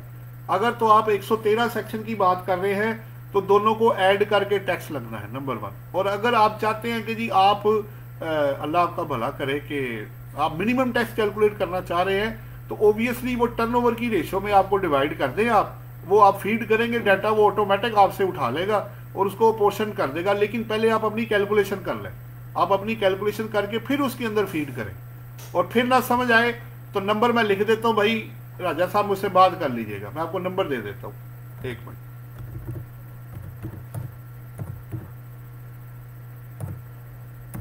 ये मेरा नंबर है डायरेक्ट, ये क्लास के बाद फिर आप कल फिर किसी वक्त में बात कर लीजिएगा। अगर आपका ना काम हुआ, अगर हो जाता है तो गुड एनफ है, नहीं होता तो फिर आप मेरे साथ बात कर लीजिएगा। जी जनाब, आपकी तरफ एक सवाल। एक मिनट ख्वाजा साहब का। इकबाल किधर चले जाते हो भाई? ये पानी चाय पता तो है तुम्हें, सारा इधर जोर लग रहा होता है भाई। ये तो आज तक पता ही नहीं कि करना। हाँ, नहीं वो तुम्हें खुश करने के लिए बाहर जाता है ना वो। हाँ, नहीं वो सुनना चाहता कोई ना कोई बात चलती रहे तो। ख्वाजा साहब बिस्मिल्लाह करें। सर ऐसा है कि एक कपड़े का रिटेलर है, किसी साल बिजनेस शुरू किया 2020 में। एक कंपनी का कपड़े का रिटेलर। अच्छा, कपड़े का रिटेलर शॉप है सर जी। इसी साल तक टैक्स 2020 में बिजनेस शुरू किया है, टैक्स नेट में आना चाहता है। ठीक है। वो लेकिन वो कहता है, वो खुद भी बेसिकली अकाउंटेंट है। अच्छा। तो वो कहता है कि आप कासिम भाई, बात ऐसी है कि मैं तो आ जाऊँ, लेकिन कैपिटल के बारे में जब वो मुझसे पूछेंगे तो वो मैं कहूँगा कि अब्बू ने किया है, और अब्बू के रिटर्न में कुछ शो ही नहीं हो रहा। वो ये शो हो रहा है कि जिनका तो छोटा सा बिजनेस है और बेचारे एक हाथ ले रहे हैं, दूसरे हाथ दे रहे हैं। आपको कैपिटल कितना चाहिए? सर कम से कम उसने जो इन्वेस्टमेंट की है सर 2 मिलियन की है। 2 मिलियन की है? जी जी। तो ये बंदा पहले क्या करता था? सर ये इसने पहले सर एमकॉम किया, फिर ये वो 1 साल की टैक्स कंसल्टेंट का प्रैक्टिस की, फिर वाले साहब का बिजनेस में बैठा गया, और ये 4 साल अभी भी शादी अभी भी की है सर 2 साल। नहीं, इसने अपनी कोई रिटर्न फाइल की? सर अभी तक नहीं किया सर। कोई इनकम कमाई इसने पीछे? सर वो वालिद साहब जो है बैठते थे, ज्वेलरी शॉप है। अच्छा, जॉब नहीं की इसने जॉब नहीं की। जॉब। अच्छा, वालिद साहब की वेल्थ में कितना पैसा पड़ा हुआ है? सर वालिद साहब की वेल्थ में कुछ भी नहीं पड़ा है ना, वो तो शो किया है, बेसिकली ज्वेलरी का बिजनेस है। वालिद साहब ने शो किया, मेरा तो ज्वेलरी सर्विसेज रिपेयरिंग का काम है सिर्फ। अब ये तो फिर अब देखे ना, आपने कैपिटल कैसे निकाला है? उससे अभी तक तो वर्किंग सर नहीं की मैंने, मुझे अभी तो जुबानी कैसे गैस कर लिया आपने? मतलब इसने कपड़ा खरीदा होगा, यानी कपड़ा खरीदा होगा, सिक्योरिटी जमा कराई होगी, ऐसे है? जी सर, बिल्कुल सर। तो इतने तो आप इसकी बैलेंस शीट बनाए ना, पहले इसका कैश फ्लो बनाए, इसने कितना पैसा डाला है उसको देखे ना। हो सकता है आप जो गैस कर रहे हैं उतना ना हो, उसको कम चाहिए हो, पहले वो चेक करें। ठीक है सर, वो कह रहे हैं मैंने खुद profit and loss balance sheet मैंने बनाई भी है, मेरे पास एक्सेल में पड़ी है। तो चेक तो करें ना फिर उसको चेक करें। ठीक है ठीक है सर। अगर उससे निकला था पैसा उसको कवर करें वहां से, ठीक है ना। कहाँ से सर कर सकते हैं सर, कहाँ से वो सैलरी से वो पीछे से उसकी रिटर्न में फाइल कर दें और शो कर दें। नहीं, इसके वालिद साहब जब इसको बिठाया था वो सोल प्रोप्राइटरशिप थे, वो तो सोल प्रोप्राइटर तो उन्होंने इसको एम्प्लॉय नहीं शो किया, तनख्वाह डाल देते इसकी। नहीं सर उन्होंने नहीं शो किया सर, उन्होंने नहीं शो नहीं तो स्टाफ सैलरी नहीं डालते रहे अकाउंट्स के अंदर। किया सर, मामूली सी डालते रहे हैं सर, थोड़ी एक आध बंदे की डालते रहे हैं और बस। इसकी नहीं डाली, इसकी नहीं डाली सर। रिटर्न फाइल की हुई है वाले साहब ने। उन्होंने की है 2015 से की है सर। अच्छा, उधर सैलरी डाल देते तो बड़े आराम से वाइट हो जाना था पैसा इसका। अच्छा, एक और काम करें, उनकी बैलेंस शीट में पैसा है किनकी सर? वाले साहब की जो बिजनेस की बैलेंस शीट है उसमें पैसा है? नहीं सर वही तो मैं आपसे अर्ज कर रहा हूँ ना सर, पैसा नहीं है, वो तो एक सर्विसेज का शो किया और बस वो। तो बस फिर आप भी उस हिसाब से रखें ना, आप देखें कि कितना पैसा कम से कम जो है उनके वेल्थ से या उनकी बिजनेस से जनरेट हो सकता है, वही डालेंगे। अब या इसका अपना कोई पैसा हो वो थोड़ा बहुत डाला। एक और भी चीज़ है, एक अच्छा आइडिया मेरे पास, आप ना ऐसे करें, इसकी पहली रिटर्न है जी, पहली रिटर्न है सर। आप इसको उनका एम्प्लॉई बना के ना तो 6 लाख रुपए तक तो 0% टैक्स है ना। जी सर। तो इसकी 2 सालों की 6-6 लाख की रिटर्न फाइल करें। ठीक है सर। ठीक है, लेकिन जरा जेन में रखिएगा पेमेंट 25,000 से ऊपर क्रॉस चेक है वो नहीं कर पाएंगे आप फिर। ठीक है सर, ठीक है सर। क्योंकि पैसा जारी बात है, या वालिद साहब ने दिया या इसने दिया, पैसा तो आपको जनरेट करना पड़ेगा। बिल्कुल बिल्कुल सर, बिल्कुल वो आप देख लें। जी जनाब, अब एक सवाल आपका, 1 मिनट, अब ऑनलाइन वाले का एक सवाल है, वो कह रहे हैं बंडल ऑफ थैंक्स हो गया, चलें ठीक है। सवाल है, can we declare capital gain on immovable property in salary return? Sajid Shafi sahab, salary वाली रिटर्न में ना अदर इनकम और सैलरी के अलावा है ही नहीं जगह, तो डिक्लेयर कैसे करेंगे? आपको वो वाली रिटर्न करनी है जो जिसमें तमाम हेड्स ऑफ इनकम आ रहे हैं, ये ज़रा वो वाली रिटर्न फाइल करें, वहाँ नहीं आप जा सकते। अगर आपको आवाज़ आ रही है तो इसको क्लियर कर दें। और अब एक सवाल आपका जी जी सैलरी हमारी 75% है टोटल इनकम जी जी, और बाकी हमारी कैपिटल टोटल इनकम का नहीं, टैक्सेबल इनकम का। टैक्सेबल इनकम, बाकी हमारा कैपिटल गेन है। हाँ, तो फिर हम नहीं, कैपिटल गेन कहाँ से है, क्या बेचा? सेल ऑफ प्रॉपर्टी के इसको बोलने दो ना, आपको कैसे पता हो? वगैरह से किससे? वगैरह है क्या शेयर्स कौन से? कंपनी के शेयर, क्योंकि पब्लिक कंपनी है वो सेपरेट ब्लॉक में जाएगी, वो तो ऐड ही नहीं होनी सैलरी के अंदर। और अगर 37 में आओगे तो वो ऐड होगा, इसलिए पूछ रहा हूँ कौन सी कंपनी? हेलो, पब्लिक कंपनी जो इन्वेस्टमेंट इन स्टॉक एक्सचेंज की बात कर रहे हो, तो ठीक है, पब्लिक कंपनी वर्ड जो है वो सेपरेट ब्लॉक में जाएगा, उसने तो वैसे भी सैलरी में ऐड नहीं होना, उसका रेट ही अलग है। समझ आ रही बात? तो आप सैलरीड पर्सन बन गए ना फिर, समझ आ रही बात? वो 100% हो गया। यहाँ तो 2 इनकम है, एक सेपरेट में चला गया, एक नॉर्मल में चला गया, तो आप सैलरीड पर्सन है, उसने टैक्सेबल इनकम में ऐड ही नहीं होना, माइनस हो जाना ना, उसने सेपरेट ब्लॉक में जाना है। देखें, एक बड़ा अच्छा सवाल था, मुझे कराची में शेयरिंग हो रही थी, बड़ा अच्छा, वो भी चार्टर्ड अकाउंटेंट है, उसने कहा जी देखें, आपने एक सवाल में, यही सवाल था जो इसने किया, एक सवाल में सेपरेट ब्लॉक जो प्रॉपर्टी इनकम है उसको आपने ऐड किया और फिर आपने बाद में माइनस कर दिया, और एक सवाल में आपने इग्नोर ही कर दिया, वो सेपरेट में ही चला गया। तो इनमें से सही वाला कौन सा है? बड़ा अच्छा सवाल था उसका, कि कभी आप ऐड करके लेस कर देते हैं, कभी आप सेपरेट ले जाते हैं। तो मुझे पूछना ये इनमें सही वाला कौन सा है? देखिए बात ये है, मैंने कहा देखिए आप थोड़ी सी कॉमन सेंस इस्तेमाल करें, फिर लॉ पे भी आते हैं। आपकी इनकम की डेफिनेशन, अभी मैं लॉ भूल जाता हूं, मैं ये कहता हूं कि मेरी टोटल जो इनकम है वो है 10 लाख रुपए, मैं अज्यूम कर रहा हूं, नहीं मेरी इनकम है 10 लाख रुपए, उसके 2 हिस्से हैं, तनख्वाह मेरी है 8 लाख रुपए, और जो एक्सपोर्ट से और जो मेरा रेंटल इनकम आया है वो मेरा 2 लाख रुपए, ठीक है, जो टैक्सेबल निकला है। तो 2 टोटल हो गया मेरा 10 लाख रुपए, 8 और 2 10। अगर आपसे कोई बंदा पूछे आपकी इनकम कितनी है, तो आप कहेंगे जी 10 लाख रुपए। मैं आपसे पूछता हूं आपकी टोटल इनकम कितनी है, आप कहेंगे 10 लाख रुपए, अगर अभी कोई डिडक्टेबल या अदरवाइज और कुछ नहीं, आपने जमा किया उसको टैक्सेबल। मैंने कहा आपकी टैक्सेबल इनकम कितनी है? 3 सवाल लग गए ना। इनकम कितनी है? आपने कहा जी मेरी सैलरी 8 और 2 रेंटल इनकम है प्रॉपर्टी से। मैंने कहा ठीक है, आपकी टोटल कितनी है? आपने कहा जी 10 लाख रुपए। मैंने कहा आपकी टैक्सेबल कितनी है? आपने कहा 8 लाख रुपए, क्योंकि 2 लाख चला गया सेपरेट ब्लॉक में और 8 लाख रह गया टैक्सेबल इनकम में। अब how a person can say कि मेरी इनकम तो 10 लाख है और टोटल इनकम 8 लाख है? आप कहेंगे यार कैसी बातें करते हो, अभी तुमने कहा कि तुम्हारी इनकम 10 लाख है सैलरी प्लस वो करके। जब मैंने पूछा टोटल कितनी है तो तुम कहते हो कि टोटल जो है वो 8 लाख रुपए है, क्योंकि 2 सेपरेट में चला गया है। तो ये प्रैक्टिकली पॉसिबल नहीं है। वैसे भी इनकम की डेफिनेशन में अगर आप जाके पढ़े, इनकम की डेफिनेशन में एफटीआर की इनकम भी शामिल होती है।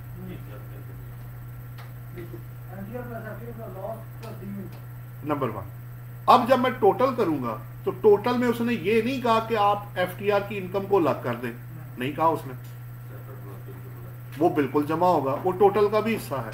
लेकिन जैसे ही मैं टैक्सेबल की तरफ जाऊंगा तो उसने वहां जाके अलग अलग कर दिया कि भाई एफटीआर को अलग लेके जाना है और इसको अलग लेके जाना है। तो मैंने कहा अब आप खुद सोचे ये कैसे हो सकता है कि एक बंदे की इनकम तो 10 लाख है, टोटल इनकम 8 लाख है, जबकि माइनस भी कुछ नहीं हुआ। तो ये इलॉजिकल हो जाएगा। इसका मतलब है कि पहले आपको सेपरेट ब्लॉक वाले को भी उसके अंदर ऐड करना है और फिर बाद में लेस कर देना है। और लॉजिक मैंने आपको बता दिया क्या है, वरना क्या होगा, आप इनकम को अलग कर रहे होंगे और आप जो उसकी डेफिनेशन है उसको डिफाइन, उसको एप्लीकेशन उसकी सही नहीं हो रही। नहीं कहता आपने एक तरफ ये कहा था कि जी अलग करना है। मैंने कहा देखे मैं बंदा बशर हूं, मैं कोई फरिश्ता नहीं हूं। मैंने अगर कोई चीज आपको दी है तो वो हो सकता है मुझसे कोई गलती हो गई हो, कोई मसला नहीं है। अगर मैं ये कहूं नहीं जी मैं तो गलती कर ही नहीं सकता, बोलते वक्त, लिखते वक्त, प्रेजेंट करते वक्त या उसको समझाते वक्त कई दफा कोई एंगल इग्नोर हो जाता है नॉन डेलिबरेटली, तो वो मैं मान लेता हूं भाई हो गया, लेकिन सही कॉन्सेप्ट मैंने आपकी तरफ ट्रांसफर कर दिया। अब आप डेफिनेशन खोल के पढ़ लें, ठीक है। फिर उन्होंने सेक्शन कहते 8 खोले, बड़ा अच्छा पॉइंट है, मैं आपके साथ शेयर करना चाहूंगा। 1 मिनट ठहर। उसमें उन्होंने, मैं आपको ना, उन्होंने मुझे रेफर कर दिया 8 सेक्शन पढ़े, क्योंकि वो भी चार्टर्ड अकाउंटेंट है। उन्होंने कहा जी मैंने नहीं आपकी बात मानी, आप 8 पढ़े। मैं आपको दिखाता हूँ, इंटरेस्टिंग चीज आपकी तरफ आने लगी है। जब उन्होंने खोला मैं कहा अच्छा जी खोल लेते चले, क्योंकि हर बंदा कहता जी क्यों, मैं नहीं मानता आपकी बात, आप मुझे लिखा हुआ दिखाएंगे जरा। ये लड़ाई सबसे बड़ी है भाई, आप सेल्फ मेड कॉन्सेप्ट लेकर आए। मैंने कहा अच्छा जी पढ़ लेते हैं, आज 8 भी पढ़ लेते हैं। फिर उनके कहने पे हम लोग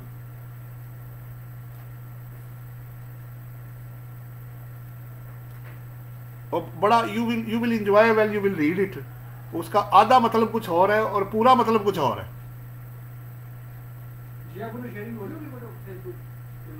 देखते हैं अभी आवाज तो जा रही है ना। एक मिनट हाँ जी, इसको जरा पढ़े क्या लिखा है। ये क्या कहता है, अगर आपकी ये 7B भी आपका लिखा हुआ है, जो मैंने कहा नहीं शामिल होना ना इनकम में, वो ऊपर सारे इनकम लिखी हुई है। ये जो इनकम्स हैं यहाँ पढ़े क्या लिखता है।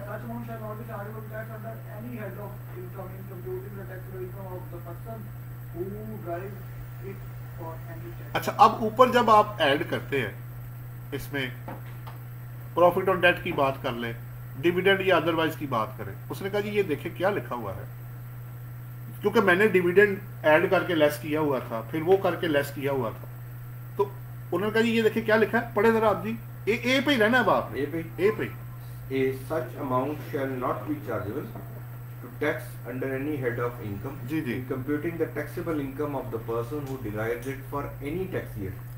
अच्छा, अब वो कहने लगे ये तो हेड ऑफ इनकम में आता ही नहीं, तो आपने जमा कैसे किया। बड़ा अच्छा सवाल था उसका, यही है ना। मैंने कहा देखें अब आप दो चीजें मिक्स कर रहे हैं। मैंने आपको इनकम और टोटल इनकम पढ़ाया, आप मुझे टैक्सेबल इनकम पढ़ाई जा रहे हैं। ये चार्जेबल टू टैक्स की बात हो रही है। मैंने भी नीचे जाके ही माइनस किया जनाब। और दूसरा फिर मैंने कहा अच्छा ये तो हो गया कानून, ये कैसे हो सकता है कि एक बंदा कहे कि मेरी इनकम तो 10 लाख है और टोटल इनकम 8 लाख है। वो कहे यार कैसी बातें कर रहे हो, ये क्या बात कर रहे हो, ये काम कैसे हो गया तुम्हारा। अगर तुम्हारे सेपरेट हेड्स में जो एनटीआर के अंदर ये एफटीआर है वो 15 लाख आया है तो टोटल क्या होगा, टोटल भी तो 15 ही होगा। बट फॉर टैक्सेबिलिटी पर्पज के लिए इनकम आपकी 15 ही थी, बट टैक्सेबिलिटी पर्पज की उसने 2 हिस्से कर दिए, एक ए में चला गया एक बी में चला गया, बस ये किया उसने। बस इस तरह समझ लो आपको आसान हो जाएगा। वरना ये इतनी बड़ी कंफ्यूजन है कि तुम कहोगे जी ये तो कुछ और है वो कुछ और है। इसको पीछे इनकम, टोटल इनकम और टैक्सेबल इनकम के साथ अटैच करोगे तो वो आपको टैक्सेबल इनकम कह रहा है। मैंने कब कहा टैक्सेबल इनकम में वो ऐड है, मैंने भी लेस ही किया। तो फर्क है दोनों चीजों में। तो फिर वो मेरी बात माने कि हाँ अब आपकी बात ठीक है, क्योंकि मैंने आपको बताया कराची वालों के साथ मैंने काफी काम किया है, वो जरा हंसी मजाक कम और टू दी पॉइंट ज्यादा आते। भाई ये इतनी बात है आप मुझे इसका बस जवाब देते। मैंने कहा अच्छा भाई देते हैं, कुछ वक्त तो देखने तो दो ना भाई आप जी, आप पे सवाल आए आप सवालों के जवाब, मैं कहते देते हैं जनाब आप सब्र तो करें। तो वो इसको बड़ा कंसिडर करते हैं कि लोग आपकी चीज के ऊपर कमेंट्स क्या देते हैं, वो उसको बहुत कंसिडर करते हैं। ये जी ये कमेंट आया इस चीज के ऊपर, मैंने कहा अच्छा भाई देख लेते हैं, अगर वो ठीक होगा तो मान लेते हैं हम, लेकिन पहले देखते हैं कि जवाब क्या है। इस तरह नहीं है मैं जुबानी कहूँ जी वो गलत तो मैं ठीक, इस तरह नहीं होता जनाब। रैशनैलिटी के साथ बात की जाएगी। और मुझे उन्होंने एक बड़ी अच्छी बात कही थी कि अगर आपसे कोई भी गलती हो जाए तो उसको मानने में कोई हर्ज नहीं है। वो बंदे ही गलतियां करते हैं, वो फरिश्ते होते हैं जो गलती नहीं करते। बहरहाल एक मिनट जी मैं उसको जरा लाइव ले आऊं वापस। अच्छा अभी उनका ले लेना, अभी आपने लिया था। वो कह रहे हैं अगला सवाल यह है, if an individual withdraws dollars from his dollar account and sells in the market, is that amount taxable? If taxable then how much tax will be paid? लो जी अब्दुल समद साहब है जिन्होंने ये सवाल किया है। इस पे तो इतनी बहस हो चुकी है ना लोगों के साथ, लेकिन लोग अभी भी नहीं मानते। मैं उसी रंग में उससे कन्वर्ट करना है, नहीं वो कुछ और कह रहे हैं, वो सेल परचेज की बात कर रहा है। वो कहता मैंने एक्चुअली अर्न किया, वो ठीक है, वो तो ठीक है, वो ठीक है।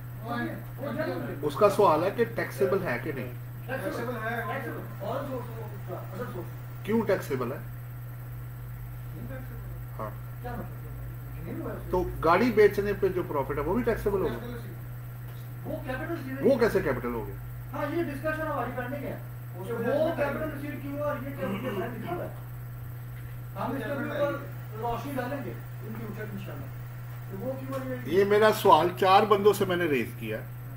मेरा सवाल सिर्फ मुझे भी पता है कि गेन टैक्सेबल है और गाड़ी वाला मुझे पता चला जो जजमेंट मैंने पढ़ी नहीं है, लेकिन क्या कोई लाइन ऑफ डिमार्केशन आप ड्रॉ कर सकते हैं कि ये वाला होगा तो टैक्सेबल होगा, कैपिटल गेन को निकाल के जो 38.5 के अंदर है, ज्यूलरी मेडेलियम फर्स्ट डे कवर, उनको निकाल के अगर कोई बंदा अपने जाती चीजें बेचता है जिसमें फर्नीचर है, एसी है, गाड़ी है, डॉलर्स है और डिफरेंट आइटम्स हैं जो कि 38.5 में फॉल नहीं करते, तो एक तरफ आप कहते हैं जी ये एग्जेम्प्ट है और दूसरा टैक्सेबल है, इसकी रैशनैलिटी क्या है भाई, ये किधर से आया है।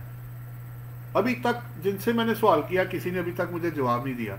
मैंने कहा मुझे ये मत कहना, अब तुम कहते हो जी गाड़ी कैपिटल रिसीट है तो फिर डॉलर बेच के भी जो है वो भी कैपिटल रिसीट, वो क्यों नहीं है जी। वो कभी कभार बेचते हैं तो मैं कहा डॉलर भी कभी कभार बेचते हैं। फिर ये लाइन ऑफ डिमार्केशन किधर है कि ये मैं चीजें बेचूंगा तो इसका प्रॉफिट टैक्सेबल होगा और ये बेचूंगा तो नहीं होगा। असल बात ये हो रही थी और ये लिखा कहाँ हुआ है, मुझे ये भी चाहिए। अब अभी तक लिखा हुआ ना मुझे मिल रहा है। गाड़ी वाला तो मैंने जजमेंट पढ़ ली थी, अगर आप जाती गाड़ी बेचते हैं तो उसका गेन टैक्सेबल नहीं है, तो why not the dollar will exempt, why it will be taxable. और मैं कभी कभार, मैं ये नहीं रेगुलर नहीं है, ये रेगुलर नहीं है, मेरे पड़े हुए थे डॉलर मैंने उसको कन्वर्ट किया, बस कभी कभार जब होता है मुझे लगता है जी। सर ये जो गाड़ी वाली जजमेंट है ये आप शेयर कर सकते हैं ग्रुप में? हाँ जी बिल्कुल कर देंगे आपको, मैंने पढ़ी थी, मैं ढूंढ के आपको शेयर कर दूंगा। अगर अब और सर जी जी सवाल भी है। जी सवाल करें। सर ये आजकल कुछ इन्होंने प्रैक्टिस शुरू की है कि नोटिस जो है वो व्हाट्सएप पे भेज रहे हैं, जी वो जी। एक्सेप्टेबल होता है? पता क्या इसमें ना दो चीजें, जो मीटिंग हुई थी इनके साथ पाकिस्तान टैक्स बार की और पंजाब टैक्स बार की, तो उसमें उन्होंने ये डायरेक्शन दी थी चीफ कमिश्नर ने या मेंबर जो इनलैंड रेवेन्यू थे, उन्होंने उनको कहा था कि अब आप मैनुअल प्लस मशीन दोनों नोटिस दें। लेकिन चूंकि अब मसला ये है कि लॉ में कवरेज ले ली गई हुई है कि वो सर्विस ऑफ नोटिस ही समझा जाएगा, तो कोशिश करें कि अच्छा रही बात ये एसएमएस की, इसका मैं जवाब दे देता हूँ। जब आप इसका रेलिवेंट जो रूल्स आए हैं ना इसके, वो 214 234 ए की बात कर रहे हैं, वो अल्टरनेट डिस्प्यूट रेजोल्यूशन के लिए है, वो नॉर्मल के लिए नहीं है, एसएमएस नहीं उसका, क्योंकि वो जनरली पर्सनल कैपेसिटी में ज्यादा लोग जाते हैं। जब आप एडीआर में जाते हैं तो वो एडीआर की प्रोसीडिंग के लिए उसने कहा है, इसके लिए नहीं कहा। आप उसको जाके पढ़ सकते हैं, उसने उसका जिक्र भी अंदर किया हुआ है। अब रही बात ईमेल वाली, तो वो तो उन्होंने लिखा हुआ है, लेकिन इसमें लोग सहारा लेते हैं फिर पाकिस्तान पीनल कोड का। वहां सर्विस ऑफ नोटिस करने का तरीका यह है कि जब तक उस बंदे को नहीं मिलेगा तब तक वो सर्विस ऑफ नोटिस उसको कंसिडर नहीं करते। अब लेकिन अब वो अपनी जगह पे है, ये अपनी जगह पे है। बहरहाल कोशिश करें कि जब आपको ईमेल में कोई चीज आ जाए उसको एज ए वैलिड, आप ये ना हो कि केस खराब हो करके बैठ जाए, फायदा कोई नहीं है। तो राइट ऑफ अपील आप उसको यूज करें। हाँ, अगर आपको ईमेल प्रॉपर नहीं आई या सही जगह पे वो नहीं आया, मेरे केस में क्या हुआ, फोन आ गया उधर से जी इंस्पेक्टर ने कहा लाएं जी पैसे जमा कराए। मैं कहा जी कौन से पैसे? वो जी आपकी तरफ ये 10 लाख निकला हुआ। तो मैंने कहा इसका ऑर्डर किधर है? वो जी आपको सर्विस कराया हुआ है। मैं कहा जी कब कराया आपने? आप जी अपनी वो पोर्टल खोल के देखें। अच्छा, उसको खोल के देखा तो वो कहीं जहां उसको सर्विस होना चाहिए था वहां सर्विस ही नहीं हुआ, कहीं और ही पड़ा हुआ था। मैंने उसी को चैलेंज किया, टेस्टेड कॉपी लेके मैंने भी फाइल कर दी, मेरी भी एक्सेप्ट हो गई। अगर आपको देखे ना, अब हर रोज बंदा सिस्टम खोल के नहीं बैठा होता। जो तो मेरे साथ ऐड है उनकी तो इन्फॉर्मेशन मेरे पास आ जाती है, जो इंडिपेंडेंट है उनके इंडिपेंडेंट पासवर्ड पिन कोड लिए हुए हैं। तो हर बंदा हर वक्त ईमेल या सिस्टम नहीं खोल के बैठा होता। अगर तो आपने मुझे ईमेल की है और मुझे उसकी आइडेंटिफिकेशन आ गई है और मैंने उसको रीड किया है, फिर बात और होगी, फिर सिचुएशन जरा डिफरेंट होगी, फिर देखना पड़ेगा। लेकिन राइट ऑफ अपील आप इस तरह नहीं कर सकते। देखे ना, आप उसको दिए बगैर, वो बंदा नहीं है, कोई प्रॉब्लम है, कोई भी इशू है, तो फिर उसको लड़ाई शुरू हो जाएगी। अब उनका एक ले ले, तुम्हारा नहीं लिया, चलो तुम भी करो। तो सर ये है सर, हम लोग कोई एडवांस पेमेंट रिसीव करते हैं सेक्शन 153 में। हाँ जी, 1B में या 1C में स्पेशली जी जी सर्विसेज में या कॉन्ट्रैक्ट में। जी जी एक छोड़ के पेमेंट हो गई जी। अच्छा, वो हुई है सपोज जून में, और उसपे जिस पार्टी पेमेंट की उसने at the time of payment उसका टैक्स काट दिया। जब वो at the time of payment काट जी एडवांस पे काट लिया। अब मेरी तो एडवांस में मैंने वो प्रोजेक्ट देना है अगले साल सपोज। ठीक है, काम बाद में कर रहे हैं। हाँ, तो काम बाद में कर रहे हैं। ठीक मैंने है। फिल्म बनानी है, वो केस है, तभी मैं आपको अगले साल फिल्म बना दूंगा, लेकिन पेमेंट आप एडवांस उन्होंने काट दिया। अब मेरी तो वो इनकम नहीं है, वो मेरी अंदर इनकम है, मेरी तो बेसिकली बिजनेस की लायबिलिटी है। जब तक मैं वो प्रोजेक्ट एग्जीक्यूट नहीं करता, हाँ हाँ टैक्स मेरा काट गया। अब सिनेरियो क्या बनेगा, टैक्स मैं क्लेम कर लूंगा और वो उसकी जो रसीद है हाँ जी, रिफंड आ जाएगा ना आपका अगले साल। फिर जब लाइबिलिटी आएगी तो एडजस्ट कर लेना। फिर टैक्स क्लेम कर लूंगा, लेकिन वो जो अन्य इनकम है उसको इनकम वो तो लाइबिलिटी है आपकी, वो बिजनेस की टैक्स तो इनकम पे लगता है ना, लाइबिलिटी पे थोड़ी होगा। नहीं, टैक्स उसने काट ही लिया, जी, टैक्स तो उसने पार्टी में काट दिया अपने पैसे। और इनकम रेसिपिएंट की बात कर रहा हूँ भाई। अच्छा, तो मेरी वो इनकम आएगी, मैं उस टाइम उससे क्लेम करूँ जी ऐसे ही है। उसके एडजस्टमेंट के लिए। अच्छा, तब तक उसे देखो ना, अगर आपको ये इसी तरह ही है, ये इसको और सिंपल कर लेते हैं। अगर आपको अगले 5 साल की एडवांस में सैलरी मिल जाए और एम्प्लॉय टैक्स काट के दे दे, तो अब क्या मैं वो टैक्स लायबिलिटी डिस्चार्ज करूंगा? मैं जब तक मैं काम नहीं करता। ये भी तो हो सकता है आपको वो वैसे ही फाइल कर दे बाद में कि भाई वो पैसे मेरे वापस करो, तुमने मिस अप्रोप्रिएशन किया या मिसबिहेव किया है, मैं तुम्हें नहीं रख सकता, मेरे पैसे करो वापस। टैक्स तो चला गया हुआ है, टैक्स तो जमा हो गया हुआ है, उसका क्रेडिट आपके पास रहेगा। हो सकता है वो आपसे अमाउंट भी ले, वो कहेगा भाई जो टैक्स मैंने जमा कराया है ना, वो मेरे पैसे वापस करो, क्योंकि क्रेडिट तुमने लेना। हाँ, वो ले लेना जाके उनसे। अब तुम मेरे साथ नहीं, मसलन आज एक बंदे को आप फाइड कर दें या 30 जून को आसान कर लेते, आपने फाइड कर दिया, लेकिन एडवांस आपने दिया हुआ था उसको 4 साल का अगले, और आपने वो 4 साल के पैसे उससे जुलाई में जाके वापस भी ले लिए, और टैक्स की अमाउंट भी आपने उससे कहा भाई मुझे वापस कर दो। अच्छा, तो आप ये कहना चाह रहे हैं कि जब आपकी वो जिस ईयर में इनकम बनेगी उस ईयर में आप उसका टैक्स भी भाई मैं आज आपको फर्ज करो आज मैं उस अमाउंट पे टैक्स दे दूं जो कल को मुझे रिसीव ही नहीं होनी, तो पैसा तो वैसे भी चला गया ना, पैसा तो जमा हो गया हुआ है, टैक्स तो जमा हो गया हुआ है। बॉटम लाइन यही है कि मैं उसको टैक्स रेट तब नहीं जब इनकम बने। जी ऐसा ही है, उससे पहले तो फिर फायदा कोई नहीं है ना मुझे, मैं वक्त से पहले आपको टैक्स दे दूं, कल को वो ना हो तो मैं तो फंस गया ना। आप तो पैसों के मामले में हम लोग भी फिर माजरत के साथ भी बनिए बने होते हैं भाई, एक एक पैसे का हिसाब होगा, तुम्हारा बनता है, वो नहीं छोड़ते, कोई भी नहीं छोड़ता भाई पैसा, कहता भाई ये पैसा क्यों दिया उसको आप, ये तो बनता ही नहीं था, मुझे तो फलाने बंदे ने कहा आपने मेरा एक्सेस टैक्स जमा करा दिया, करते हैं लोग फोन आ गया जी आपने तो मेरा जो टैक्स है मेरा तो बनता ही नहीं था। मैं कहा जी कैसे, तो 4 लाख रुपए तक तो 0% है। तो मैं कहा भाई तुम्हारी तो रेंटल इनकम है, तुम्हें किसने कहा कि तुम्हें नॉर्मल रेट में जाना है, तुम्हारा तो 2 लाख रुपए तक 0% है। अच्छा, मैं कहा ये किसी ने बताया ये खुद सोचा है? नहीं मैं सोच रहा था कि शायद बचत हो जाए। मैं कहा आप सिर्फ सोच रहे थे, ये रियलिटी नहीं है, उसकी फिक्र मत करो तुम, वो कानून हम पहले पूरा करके टैक्स जमा करा रहे, तुमसे ज्यादा हम देख रहे होते हैं यार ये पैसा ज्यादा तो नहीं चला गया, कम तो नहीं जा रहा, तो जो बनता है हमने वो डिस्चार्ज कर हमारी।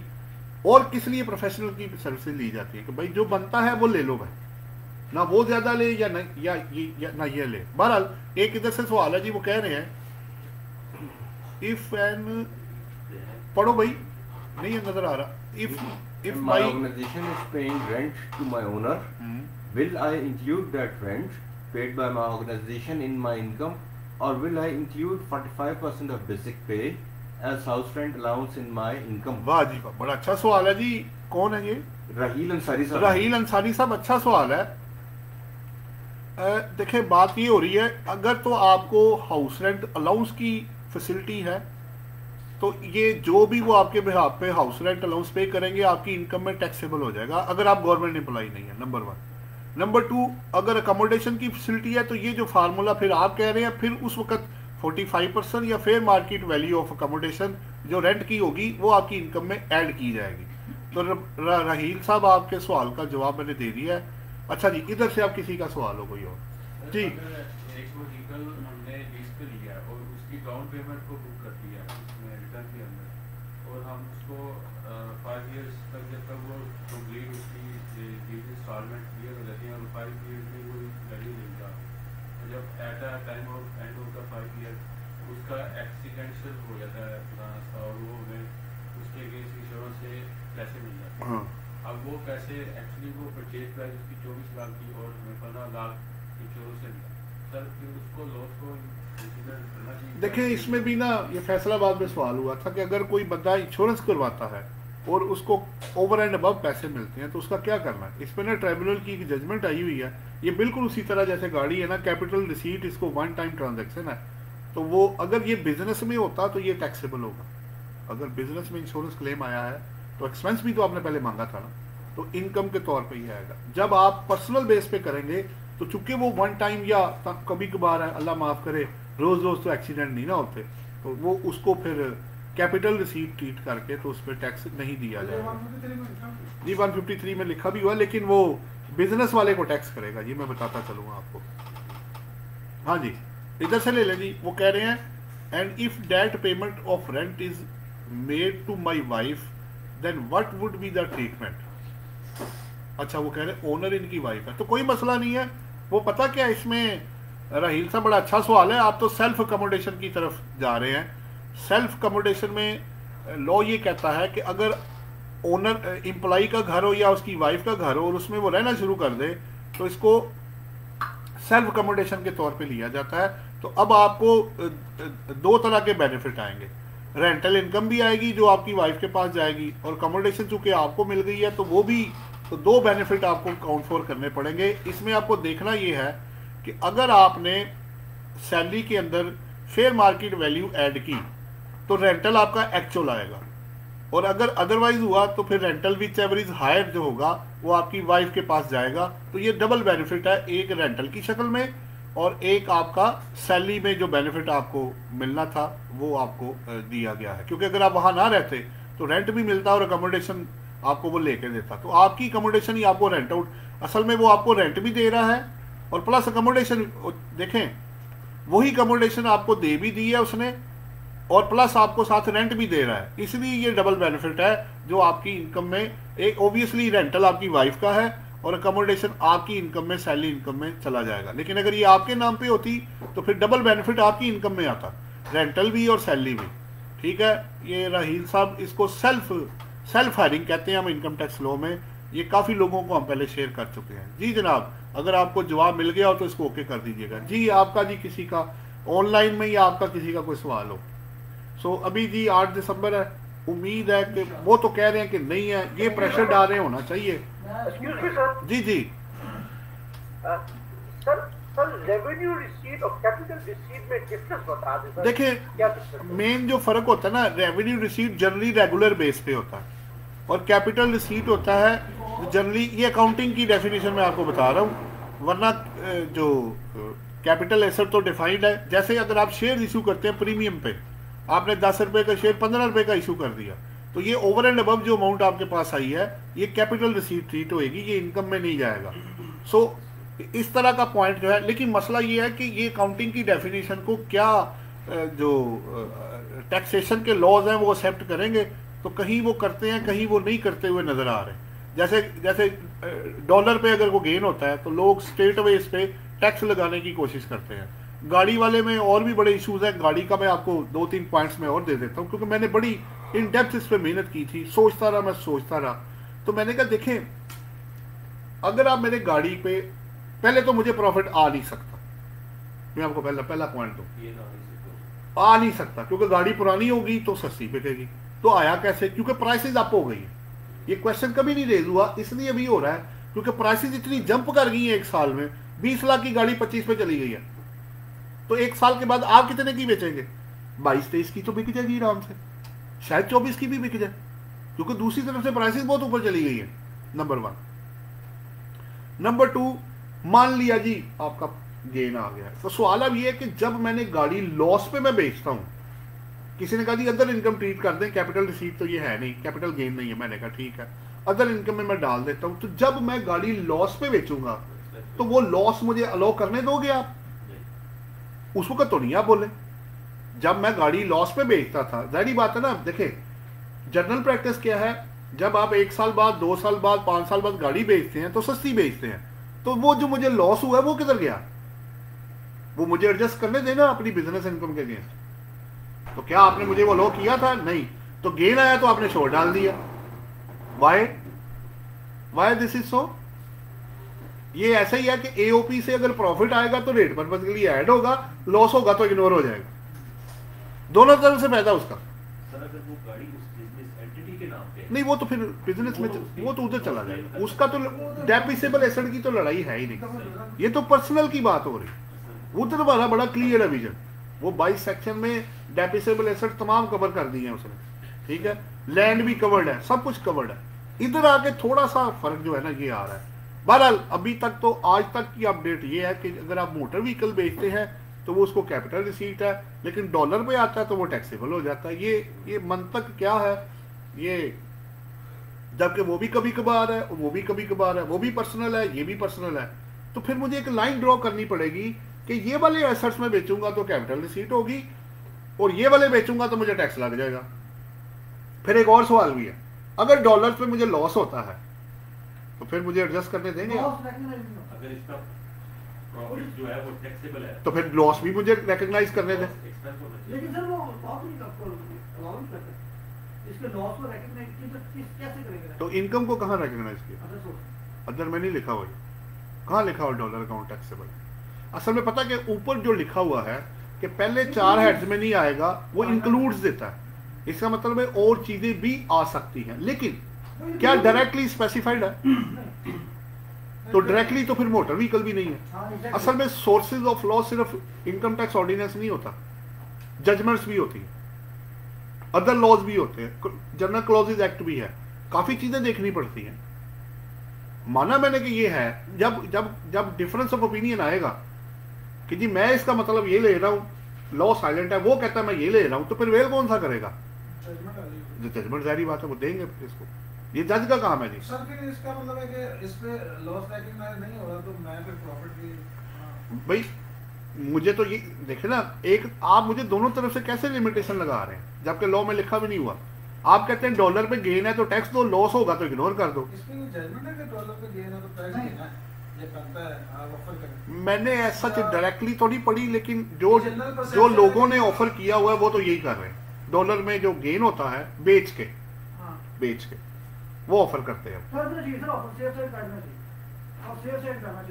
तो फिर गाड़ी का भी कर दो सेफ साइड पे। देखिए ना, आप देखें एक बंदे ने डॉलर दिए 100 रुपए के, अब ये डॉलर पिछले दिनों कितना फ्लक्चुएट हुआ, वो सारे बिक गया और वो दिनों में तो गाड़ी की प्राइस भी अप हो गई है। वो क्या 3, 4, 5, 10 लाख मेरी इन्वेस्टमेंट थी क्या, तो मैंने इससे क्या फर्क, बात पैसों की नहीं हो रही, बात तो उसूल की हो रही है। जजमेंट है ना हमारे पास गाड़ी पे, आप कह रहे हैं जजमेंट है, ये जजमेंट नहीं है। नहीं, मुझे यही तो पॉइंट देखने वाला है कि गाड़ी को तो आप कैपिटल रिसीट कहते हो और डॉलर को आप कहते हैं नॉर्मल टैक्सेशन है। कैपिटल रिसीट इसलिए कहते हैं कि उसके ऊपर एक क्लियर कट जजमेंट आ गई ना कि ये कैपिटल रिसीट और एग्जाम होगी। सवाल तो सवाल तो उधर ही रह गया ना, जवाब तो डॉलर तो उसमें भी नहीं है। मतलब आप अपनी मर्जी से कानून को मोल्ड कर रहे हैं, दिल किया तो टैक्सेबल कर दिया। अच्छा फिर मुझे लॉस नहीं लो करते आप, वो क्यों? नहीं गाड़ी नहीं, डॉलर पे लॉस, उसका क्या करना है? मैं उसको उधर भी लेके जाऊंगा ना। आज से जनाब पैसा आ रहे हैं ना, क्या बात है जी, क्या बात है जी, तो बुरा वक्त आएगा उਦੋਂ की होना है। ये तुम्हारा मसला नहीं है, अगर हो गया तो देखे नहीं, मुझे दिखाएं, अब आप जवाब दे। इस तरह नहीं है कि मैं जब कमाऊं तो आप भागे भागे आ जाए, लाओ भी टैक्स दो, तो जब मुझे लॉस हो तो आप कहें जी तुम्हें ये फारग हो गया। इस तरह थोड़ी है। फिर मुझे भी क्लियर कट विजन होना चाहिए कि कौन सा मैंने ऑफर करना है और कौन सा नहीं करना। इस तरह तो नहीं है कि प्रॉफिट हुआ तो बाजी वाह क्या बात है। इतने बेवकूफ हम लोग भी नहीं कि आपको जैसे पकड़ा दे पैसे। पहले तय करो हमारे साथ कि कब टैक्स लगेगा और कब टैक्स नहीं लगेगा, इसके प्रिंसिपल्स पहले मेरे साथ तय करो। करेंगे सवाल इस पे, करते हैं रेस। लेकिन कुछ चीजें तो तुम ये असूल बनवाओगे किससे? तो वो तो तुम्हारे अगेंस्ट देगा, वो उसको ऐड कर देगा तो उसको नाम लिख देंगे। ये आपको कोर्ट से लेना पड़ेगा, ये पॉइंट ऑफ लॉ बनेगा, ये पॉइंट ऑफ फैक्ट नहीं, ये पॉइंट ऑफ लॉ बनेगा। ये अब जजमेंट्स जो है ना हम हाई कोर्ट और सुप्रीम कोर्ट से लेंगे। भाई ये पॉइंट ऑफ लॉ में क्लियर करें, इसमें हमें क्लियर कट विजन चाहिए कि कौन कौन सी ट्रांजेक्शन हम करेंगे, personal transaction other than capital gain, कि वो अदर इनकम में आएंगी और कौन सी नहीं आएंगी। ये सवाल है, पॉइंट ऑफ लॉ बनेगा। ये रेज करेंगे इंशाल्लाह। दोस्त है सारे, सुप्रीम कोर्ट के भी वकील हैं, उसके भी हैं। मैं उन्हें ये क्वेश्चन दूंगा कि यार ये मेरा काम नहीं है, आपसे रिक्वेस्ट है मुझे इसका या तो मुझे रेफरेंस दे दें या मुझे जवाब लेके दे दें, लेकिन इसको आपने पेंडिंग नहीं छोड़ना। आज की डेट में आप यही कह रहे हैं कि डॉलर पे गेन पे टैक्स ऑफर करना, लोग जो प्रैक्टिस यूज कर रहे हैं वो यही है, लेकिन मेरी समझ से ये बाहर है। why the vehicle will be exempted and dollar will be taxable, जबकि दोनों ही पर्सनल है, वो दोनों कभी कभार होते हैं, वो दोनों ही मूवेबल है, वो दोनों ही कैपिटल की डेफिनेशन में नहीं आते। तो कैसे हो गया यार ये सब कुछ? तुम्हारी अंडरस्टैंडिंग नहीं, लॉ की अंडरस्टैंडिंग। वो क्या? वो गाड़ी को इसलिए एग्जाम कर रहा है कि उसके ऊपर कैपिटल रिसीट की जजमेंट है, इस पे नहीं है। फिर उठी आ गया उठे नहीं, याद नहीं ना, इस तरह नहीं होता ना। वो अब करते हैं आप उस पर, चलो वो ऐसे करेंगे ना, मैं आपको जजमेंट भी शेयर करूंगा ना, आप लोग भी पढ़ो, फिर इस पे बात करेंगे, क्योंकि ऐसे ही कहते हैं ना बगैर पढ़े बारिश में दाढ़ी वाली गल लगी है। तो सर ये प्राइस बोर्ड का बता दें कि ये जो कैश का मार्जिन होता है इसको रिटर्न के अंदर प्राइस बोर्ड में दिया जाता है, क्योंकि एक दो क्वेश्चन ऐसे रेज हुए थे कि हमने तो कोई प्राइस बोर्ड में ना परचेज किया है ना सेल किया है, तो हमारी जो वैल्यू प्राइस बोर्ड में आ रही है जो रिटर्न के अंदर मेंशन नहीं। प्राइस बोर्ड आया कहाँ से? खरीदा नहीं सर, ये एक दो वो ये मैं कह रहे हैं कि जो प्रैक्टिस चल रही है वो चल रही है कि आपके पास सपोज कैश पड़ा हुआ है 50 लाख रुपया, हाँ, वो कहते हैं यार तुम यात्रा करो 35 लाख रुपया कैश और 15 लाख के प्राइस में बुक कर दो। हाँ, तो वो बुक कर दो। हाँ, वो कहता है बस ठीक है बुक करो। अब वो एक्चुअली तो गलत है, ब्लंडर है, क्योंकि आपके पास प्राइस बॉन्ड नहीं है। नहीं, आपके पास डॉक्यूमेंट ही नहीं है तो शो क्यों किया उसको? नहीं, वो प्रैक्टिस है ना, वो एक कॉमन प्रैक्टिस तो प्रैक्टिस है तो प्रैक्टिस ये है कि उस पर टैक्स दो फिर अब, है। क्योंकि एसेट तो है ही नहीं तुम्हारे पास। हाँ, जो कैश बुक कर रहे हैं वो है। ये अजीब सा ही मतलब कॉन्सेप्ट कैश फ्लो तो फिर- बगैर, ये तो ऐसा ही है। अगर मैं तुम्हें ये कहूँ 50 लाख है तो 40 लाख की प्रॉपर्टी डाल दो। हाँ, बिल्कुल। अगर प्राइस बॉन्ड डाल सकते हैं तो प्रॉपर्टी डाल दो। Actually नहीं है, फिजिकली ये क्या है? गलत है, ब्लंडर है। आप ये देखो ना, बगैर डॉक्यूमेंट की कुछ चीज कैसे डाल सकते हैं आप? आपके पास है ही नहीं। नहीं, ये मैंने भी एक बार पूछा था यार, चलो चलो पा रहे हो। वो भाई आप लीगल बैकिंग, लीगल बैकिंग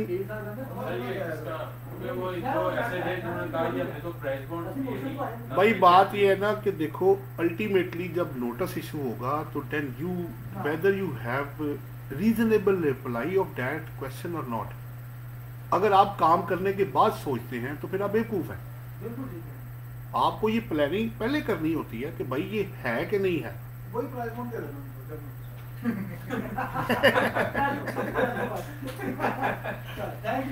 ठीक है सर, थैंक यू। ये 2-3 सवाल रह गए, अगर किसी ने जाना है तो बेशक चला जाए, उनको तो मैं करूंगा पूरा। Thank you. अच्छा जी, क्या कहते हैं जी, और क्या सवाल आया है मेरे पास? ये सब लाइट्स पूरी ऑन कर दो, ये वाला बंद कर देते हैं।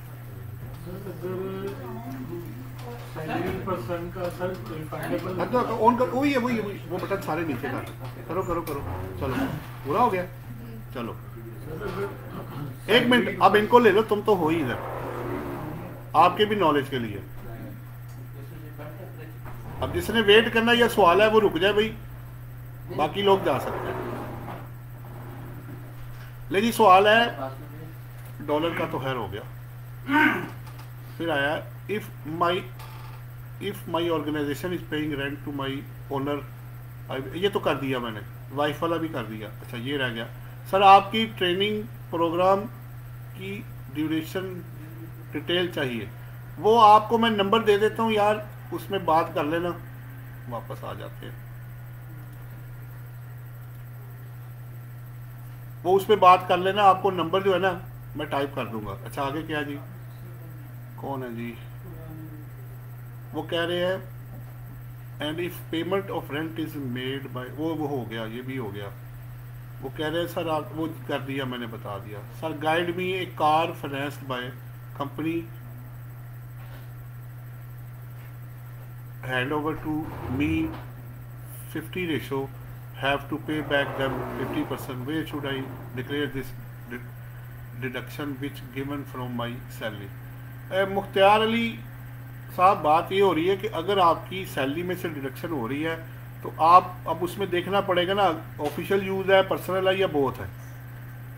अगर तो वो आपसे कंट्रीब्यूशन ले रहे हैं कि प्राइस के अगेंस्ट ले रहे हैं तो एडवांस अगेंस्ट परचेज और मोटर व्हीकल आप डाल देंगे, और जब अल्टीमेटली आपको गाड़ी मिलेगी तो जो आपने पैसा दिया होगा वो माइनस हो जाएगा और बाकी का आपकी सैलरी इनकम में ऐड कर दिया जाएगा। फिर अगला सवाल वो कर रहे हैं, if a person receive TADA in the form of special allowances like conveyance, accommodation, travelling and daily allowances in excess of salary, will it be part of your salary? देखें गुलफाम रियाज साहब, बात ये हो रही है कि अगर तो आपको ऑफिशियल परफॉर्मेंस के लिए दिया गया है तो ये एग्जाम्प्ट हो जाएगा, अगर आपके पर्सनल बेनिफिट के लिए है तो वो टैक्सेबल होगा। अच्छा आगे कह रहे हैं जी, फहीम शकूर कह रहे हैं advertising service taxation practice explain कर दीजिए।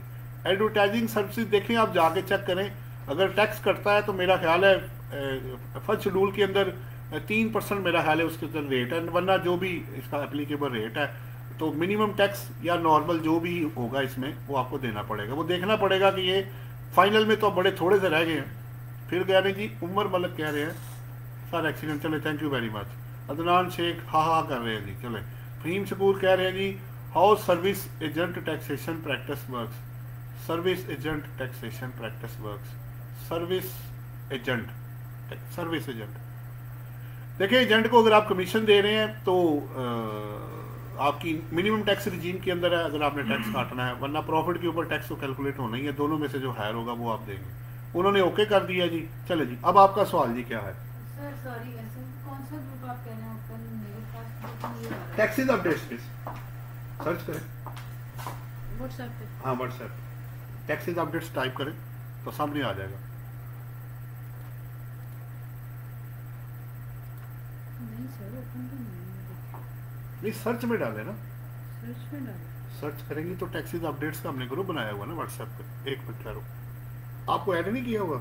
नहीं सर। तो बैठो पे जरा सवाल तो कर लेना, आपका कोई सर सवाल? ऐड है, हाँ ऐड है, ये ऐड है? देखें। फिर भी नहीं, आप कह रहे थे ओपन किए हैं क्वेश्चंस, वो मैं पूछ रही हूँ कि नहीं, open- मैंने मैसेज कर दिया है कि मैंने पावर दे दी है, आप उसके अंदर सवाल कर सकती हैं, मैंने ये कहा। पहले मैंने अपने पास पावर रखी हुई थी ना, मैंने सब लोगों को कह दिया कि अगर आप उसमें चीज़ शेयर करना चाहते हैं कर नहीं दें। सर, मुझे मैं तो है हूँ इसमें, लेकिन मुझे तो वही नहीं मिला, ये देखिए। वो पहले वो तो कल का किया हुआ है, तो कल भी नहीं मुझे मिला। ये कैसे हो सकता? चलो फिर देखते हैं, अभी देख लेते हैं। सवाल करें जी। अगर सवाल 5% का रिफंडेबल निकल आता है जी जी, तो उसका क्या कैसे वो तो आप अगले साल जाके एडजस्टमेंट ले लेना ना। अगले साल जब रिटर्न एम्प्लॉई लेगा, एम्प्लॉयर नहीं करेगा, एम्प्लॉई करेगा। जो अगले साल रिटर्न आप फाइल करेंगे उसमें एडजस्टमेंट। हाँ जी, जो आपका अगर पेबल निकला था। अगर हम कंपनी को कहें कि आप हमारा टैक्स नहीं वो नहीं करेगा। Company during the tax year कर सकती है जहाँ जहाँ उसको लो है, अदरवाइज वो आपको नहीं एडजस्ट करेगी। ठीक हो गया? हाँ जी, आपका कोई सवाल? जी अच्छा सर, 2-3 क्वेश्चन हैं। जी बिल्कुल करें जनाब, इसलिए तो बैठे हैं हम। नंबर एक तो ये है कि प्रॉपर्टीज बंदा बिजनेस को अपना साइड पे कर रहा है जी, वो प्रॉपर्टी खरीदता है जी घर बनाता है जी जी जी है पर्सनल नाम पे उस पे, जी बिजनेस नाम पे नहीं है। जी, रेगुलर है ना, तो साल में बिजनेस साल में एक आध ट्रांजेक्शन होता है। तो फिर इसको रेगुलर में कन्वर्ट कर लेना उसको, ठीक है, बेहतर यही होगा, ठीक है। उसको कन्वर्ट कर लें। क्योंकि देखिए अगर आप हर दफ़ा घर खरीदेंगे बेचेंगे तो फिर ये पर्सनल तो ना रहा। घर देखें, आप जाती घर रोज रोज खरीदते हैं। नहीं, मैं- ठीक है, ओके, राइट, देखिए उसने सवाल करना है, बिल्कुल ठीक है। क्या ये घर अच्छा जहां आप रहते हैं वो बेचा आपने? नहीं बेचा ना, तो फिर ये क्या है? वो कहेगा आप बिजनेस इनकम को कैपिटल गेन में कवर करने की कोशिश कर रहे हैं। ठीक है, समझ आती बात आपको? फर्क है ना। वहां जो एसेट है प्रॉपर्टी, प्लॉट या इमूवेबल प्रॉपर्टी, वो सेल्फ वाली है, राइट, वो बिजनेस वाली नहीं है। फिर एक और बात है कि वो कहेगा जी आप टैक्स को अवॉइड करने के लिए आप जानबूझ के यहाँ पे आए हैं, राइट, ठीक है, ठीक है। अब वो दो चीजें देखेगा, अगर तो इधर टैक्स ज्यादा होता होगा वो कहेगा ठीक है रहने दो इसमें इधर, ठीक है, अगर उधर ज्यादा होता होगा तो वो आपको उधर लेके जाएगा। बिल्कुल ठीक लेकिन बात टैक्सेस की नहीं है, बात तो ये है कि रियल ट्रांजैक्शन जो होती है, इस पे भी जजमेंट्स आई हुई मैं देख रहा था। आप ट्रांजैक्शन की नेचर को खुद से चेंज करके उसकी सब्सटेंस ओवर फॉर्म जो है उसने प्रिवेल करना। Right. मसलन इसमें एक एग्जांपल ये है, एक बंदा जो है वो एम्प्लॉई है, वो कहता है जी मुझे कमीशन एजेंट शो कर दो, मेरा 10% 12% काटो और उसको खत्म कर देते। जब फाइनल डिस्चार्ज था मैंने कहा भाई तुम तो एम्प्लॉई हो, तुम्हारा रिलेशन जब तक नहीं चेंज होगा तब तक तुम एम्प्लॉई की डेफिनेशन से बाहर नहीं आ सकते, तुम उधर ही रहोगे। एम्प्लॉई को कमीशन भी दें तो वो सैलरी के अंदर ही है, बोनस, फी, कमीशन सब कुछ शामिल है उसके अंदर। तो हमेशा ये चेक करें कि रियल ट्रांजैक्शन क्या है, उसके सब्सटेंस को चेंज करने की कोशिश मत करें। नंबर ऑफ जजमेंट्स अवेलेबल है जिसमें ये हेल्ड हुआ है कि जनाब आप करते क्या है, वो ट्रांजैक्शन को थ्रैश करते हैं, भैया काम क्या करते हैं, कैसे पैसा आया, क्यों आया, एग्रीमेंट दिखाओ, कब से कर रहे हो, बाकियों के साथ क्या है, एम्प्लॉयर क्या कहता है, तुम क्या कहते हो, डॉक्यूमेंट क्या कहता है। तब वो कहते हैं अच्छा भाई तुम्हारा जो रियल जो टैक्सेबिलिटी का सेक्शन है, चार्जेबिलिटी का, तो वो इसके अंदर आते। बिल्कुल ठीक है। अच्छा सर, आगे। क्वेश्चन और है जी जी बैरियर में भी प्रैक्टिस है ना अभी कि प्रॉपर्टी तो मैंने लिए 52 लाख रुपए की, ठीक है। और जो 236 के या 236 सी पे हुआ हाँ वो जी। 10 लाख पे हुआ, ठीक है। वो पूछ रहे हैं जी अच्छा जी ट्रांसफर और ट्रांसफर दोनों बैठे होते हैं उनके सामने, ठीक है, और ये आपकी सेटलमेंट हो गई है जी, हो गई है तो नहीं ट्रांसफर करें, वो हमारा फुल पेमेंट एग्रीमेंट नहीं चेक करते ट्रांजेक्शन कितने की हुई है। देखिए पता क्या, मैं आपको ना हम क्या करें? मैंने ना अभी इस पे काफी लोग सवाल कर रहे हैं, एक और भी सवाल एक बंदे ने किया हुआ है, बाद में उसको मैं बताता हूँ। एफबीआर की वैल्यू है 50 लाख रुपए जी, और 10 लाख पे। और जी ठीक है, और डीसी रेट एंटर कर दिया उसने जिस पे रजिस्ट्री की है वो है 15 लाख रुपए। ओके ठीक है, ठीक है, जबकि अब आप एफबीआर के रेट से कम पे रजिस्ट्री कर ही नहीं सकते, करनी नहीं चाहिए थी आपको। DC rate whichever is higher पे जाना है ना। ऐसी भी जगह है जहां डीसी रेट एफबीआर के रेट से ज्यादा था तो जाना हायर पे था, ऑल्दो उन्होंने डीसी रेट डाउनवर्ड और अपवर्ड दोनों तरफ रिवाइज किए, डीसी नहीं एफबीआर के रेट। एक बात, अभी रिसेंटली मैं शेखुपुरे में केस एक मेरे पास आ गया था, काफी देर से पेंडिंग पड़ा हुआ था, कोई कर रहा था नहीं, उसने फॉलो अप किया तो वो मेरे पास, उन्होंने कहा जी आप कर ले क्योंकि वो अब ज्यादा सख्त हो रहे हैं। मैंने कहा ठीक है कर लेते हैं। अब क्या हुआ, उन्होंने प्रॉपर्टी एग्जाम्पल बना लेता हूं, ये नहीं कि एग्जैक्ट है, उसने करोड़ रुपए की प्रॉपर्टी खरीदी, एफबीआर का रेट था 62 लाख 60 लाख रुपए और डीसी रेट था 40 लाख रुपए। ठीक है, उन्होंने क्या किया, एफबीआर के रेट पे टैक्सी दे दिए, एफबीआर के रेट पे ही रजिस्ट्री करा दी। ठीक है, और जो वेल्थ स्टेटमेंट है उसमें करोड़ रुपया पूरा बुक कर दिया। मैंने कहा अच्छा देख लूं कुछ चक्कर तो नहीं अंदर हो जाएगा, कोई सेल परचेज का रोला तो नहीं है। एफबीआर को टू दिस एक्सटेंट जो वो अपनी वैल्यू देगा वो उसको ही फेयर मार्केट वैल्यू लेगा प्रॉपर्टी के लिए। ये इमूवल प्रॉपर्टी में उन्होंने छूट दी है कि आप जो एफबीआर की वैल्यू पे रजिस्ट्री करवाएंगे आपने उस पर हमें टैक्स दे देना है। हमारा चैप्टर क्लोज है, लेकिन आपने आउटफ्लो पूरे 1 करोड़ का दिखाना है ताकि सोर्स पूछे थे पूरा है। ये 68 सेक्शन आप जाके पढ़ सकते हैं, क्योंकि मैंने जाना था, मैंने कहा अगर वो ये कहे कि जनाब आपने तो करोड़ पे देना था, तो मैंने कहा जी आपने फिर एफबीआर की वैल्यू 68 में डिफाइन क्यों की है, उसने उसको वहां से निकाल दिया। अब मेरे ज़हन में ये चल रहा था कि नहीं हायर पे होना चाहिए, लेकिन जब उसको गौर से पढ़ा हायर होगा फॉर पेमेंट पर्पज के लिए। ठीक है, ये दोनों मुख्तलिफ है। पेमेंट के लिए 1 करोड़ होगा, एफबीआर का रेट टैक्सेस के लिए होगा। लेकिन एक तीसरा सवाल भी है, एफबीआर का चैप्टर हो गया क्लोज। परविंस को अगर ये कल को पता लग जाए कि आपकी प्राइस जो थी वो ज्यादा थी, तो वो आपसे ज्यादा वाली वैल्यू के ऊपर सीबीटी या जो भी चार्जेस है वो क्लेम करेगा। तो परविंस ने अगर कल को उनको पता लग जाता है इसका एग्रीमेंट टू सेल ज्यादा पे हुआ है, इसने रिपोर्टिंग ज्यादा पे की है और हमें ये कम दिखा रहा है, तो वहां का लॉ कहता है विच एवर इज हायर। तो मैंने कहा वो तुम्हारा प्रोविंस के साथ मैटर है, मेरे साथ नहीं है। मैंने फेडरल का तुम्हारा मसला हल करा दिया। फिर मैं गया उनको समझाया, बल्कि उसने 236 डब्ल्यू भी पे किया हुआ था। अच्छा, ठीक है। वो ये हुआ कि उनको डाउट हो गया कि शायद एफबीआर के रेट से कम पे रजिस्ट्री हो गई है, यानी टैक्स पे हुआ है। उसने और पैसा डाल के ना मजीद, तो मैंने कहा देखो एक ये वैल्यू जिस पर टैक्स हुआ, उसने डिफरेंस पे भी उसका डाउट था कि 1-2 लाख का फर्क ना आ जाए, उस पे भी उसने आगे और पे करके तो आपका खाता पूरा कर दिया उसने। भाई मुझे लगा कि 50 लाख का एफबीआर का रेट वो 55 लाख था, उसने 5 और डाल के 236 डब्ल्यू पे कर दिया, लेकिन आउटफ्लो पूरा 1 करोड़ का दिखाया था, वो उधर ही है। ये बात हो रही है, ये थोड़ा सा इसमें काफी मैंने भी ये था कि वो ये डिस्कस कर रहे थे कि 15 के नाम वो एफबीआर कह रही 236 के आप 1 करोड़ के ऊपर पे करें। नहीं, ठीक है। उसने बड़ा क्लियरली लिखा हुआ है कि जहां पे, अब इसको ना वो मिक्स कर देते फॉर, देखिए अगर ऐसे ही था तो फिर एफबीआर रेट का फायदा क्या है? मेरा आपसे सवाल ये है, मैंने कहा ये पूछेगा टैक्सेशन ऑफिसर, मैं पूछूंगा भाई फिर एफबीआर का जो रेट आपने दिया है इसका फायदा क्या हुआ? आप सीधे कहते फिर एग्रीमेंट टू सेल पे जाए। फिर 68 में इमूवल प्रॉपर्टी में आपने मुख्तलिफ शहरों की इतनी मेहनत करके रेट्स जो निकाले हैं वो क्यों की थी? वो लिखा हुआ है उन्होंने कि फिलहाल देखें अल्टीमेटली जाना इन्होंने उधर ही है, जाना इन्होंने उसी वैल्यू पे जाना है। अब उन्होंने लॉ पास कर दी है ना, पेमेंट क्रॉस चेक में होनी है।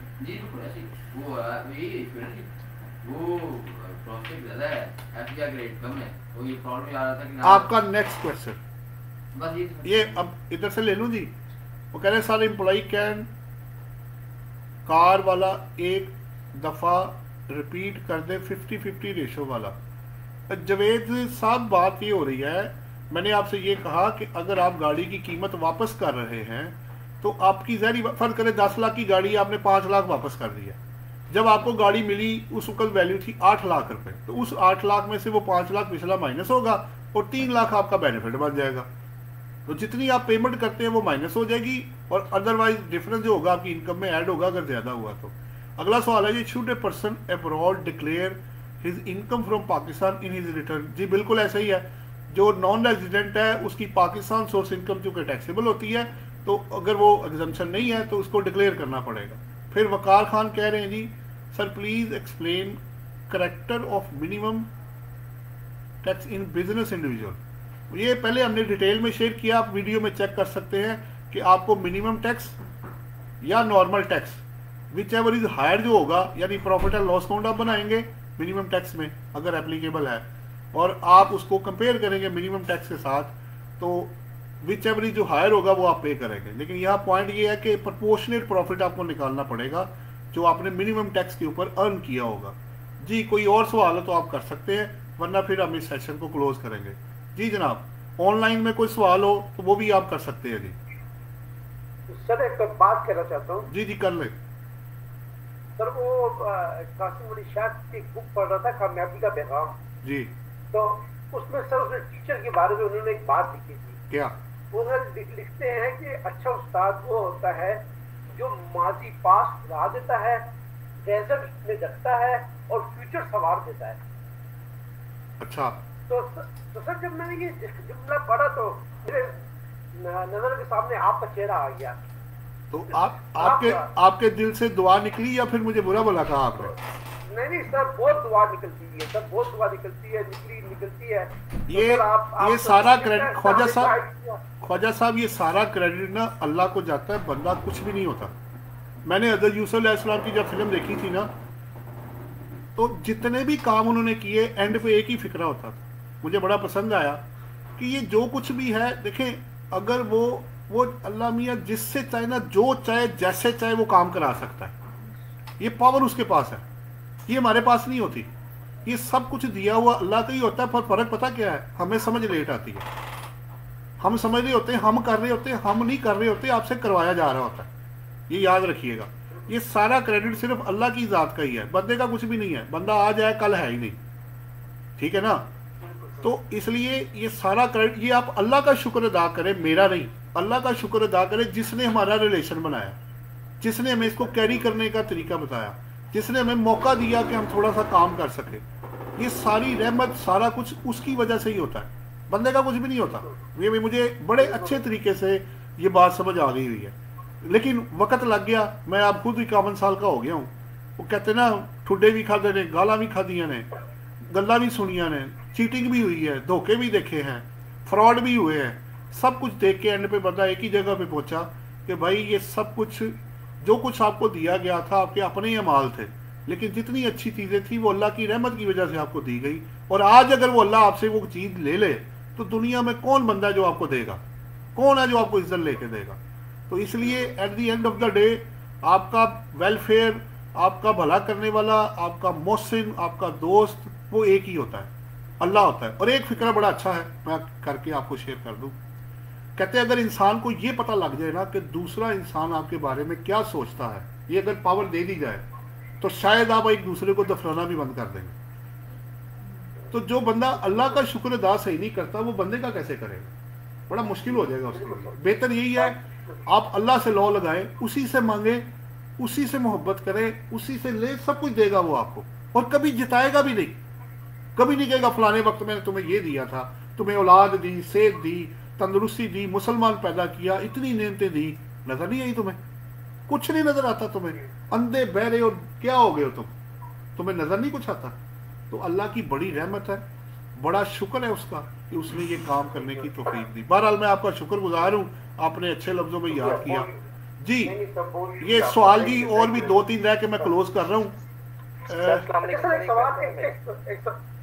जी जी करें राहत बात कर रहा हूँ सर मैं।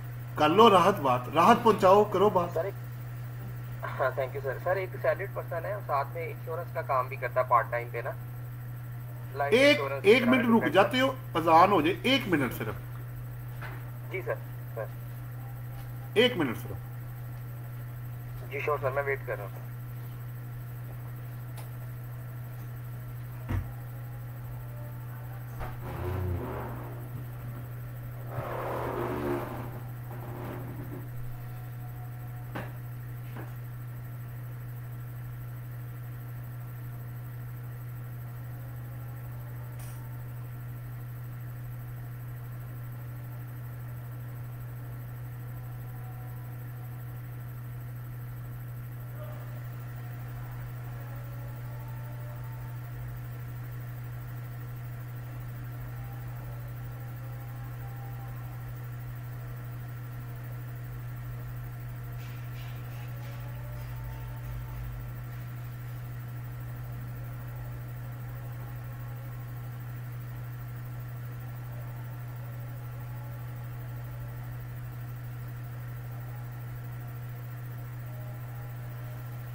अच्छा, तुम्हारा क्या सवाल था राहत?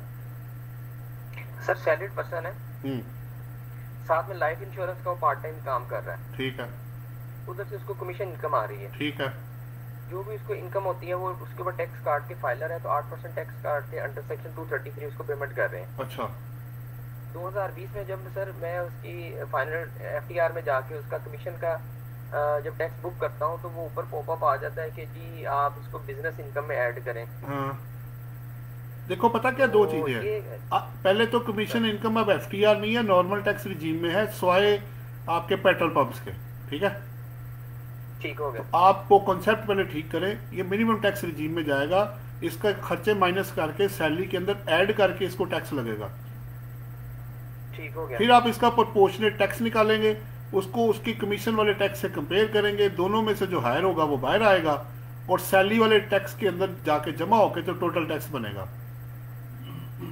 अच्छा सर, ये सैलरी वाले टैक्स में जाके होगा भाई नॉर्मल टैक्स रिजीम में है ना, अगर नॉर्मल टैक्स रिजीम में दोनों को जमा करके टैक्स लगाया जाता है। मसलन आपकी सैलरी है 10 लाख, कमीशन है 5 लाख, 5 लाख के अगेंस्ट आपने 2 लाख के खर्चे किए, 3 लाख बच गया, अब 3 और 10 13 लाख पे टैक्स लगाओ। जब निकाल लोगे तो 13 लाख के टैक्स को 13 लाख से डिवाइड करो, मल्टीप्लाई बाय 3 लाख कर दो, जो कमीशन आई है नेट, ठीक है, उसका हिस्सा बाहर आ जाएगा।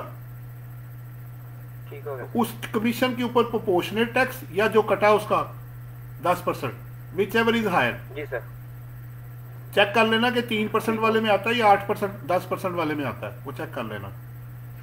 मेरा ख्याल है 10 वाले में जी जो कमीशन वाला होगा कटा होगा टैक्स, उसको हम 8% अंडर सेक्शन 233 में जाके पुटअप करेंगे ना, वहाँ 233 में ऐसा ही है कमीशन एजेंट, वो देख लेना, उसमें 3 तरह के कमीशन एजेंट है, एडवर्टाइजिंग है एक, दूसरा है अल्टीमेटली 12% भी है, वो चेक कर लेना किसमें फॉल करता है ये।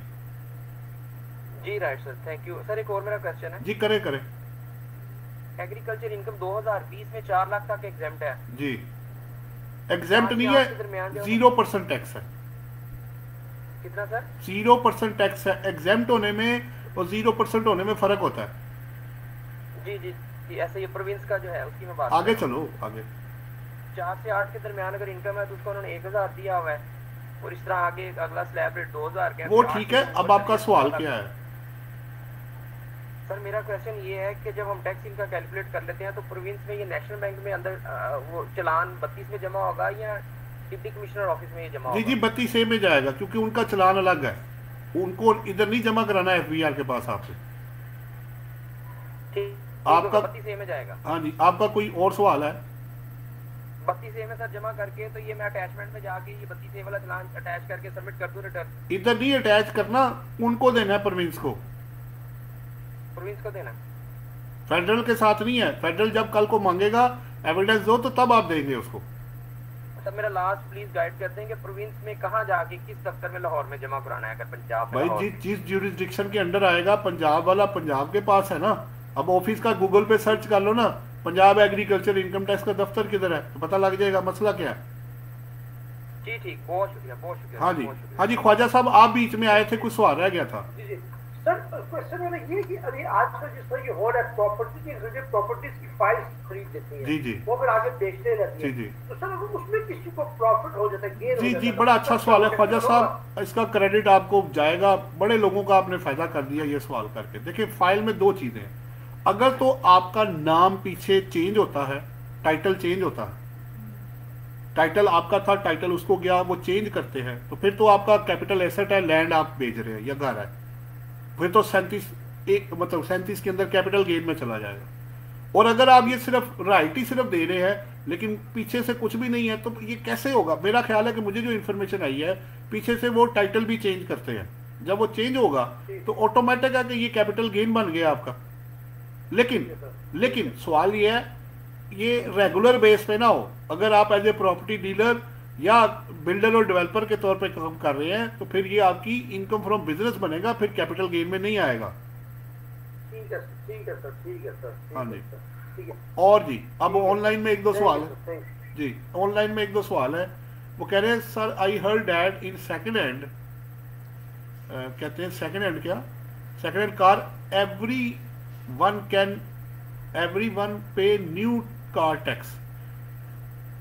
नहीं, बात ये है कि बाजवा साहब सवाल ये हो रहा है कि अगर आप क्या कर रहे हैं, खरीद रहे हैं, बेच रहे हैं second hand car, everyone new कह रहे हैं कि कोई मतलब कि देखिए नई गाड़ी लेंगे तो उसको उसके ऊपर तो टैक्सेस हैं 231B है शायद, या जो सेक्शन है रेलिवेंट है वो आप देंगे उनको, सीसी के हिसाब से टैक्स होता है। और अगर आप जब रजिस्ट्रेशन करवाएंगे तो अगर वो आपको रजिस्ट्रेशन के हिसाब से जितनी सीसी है उस पर उन्होंने टैक्स लगाया हुआ है, और दोनों का क्रेडिट आपको मिल जाएगा बाद में, नंबर 1।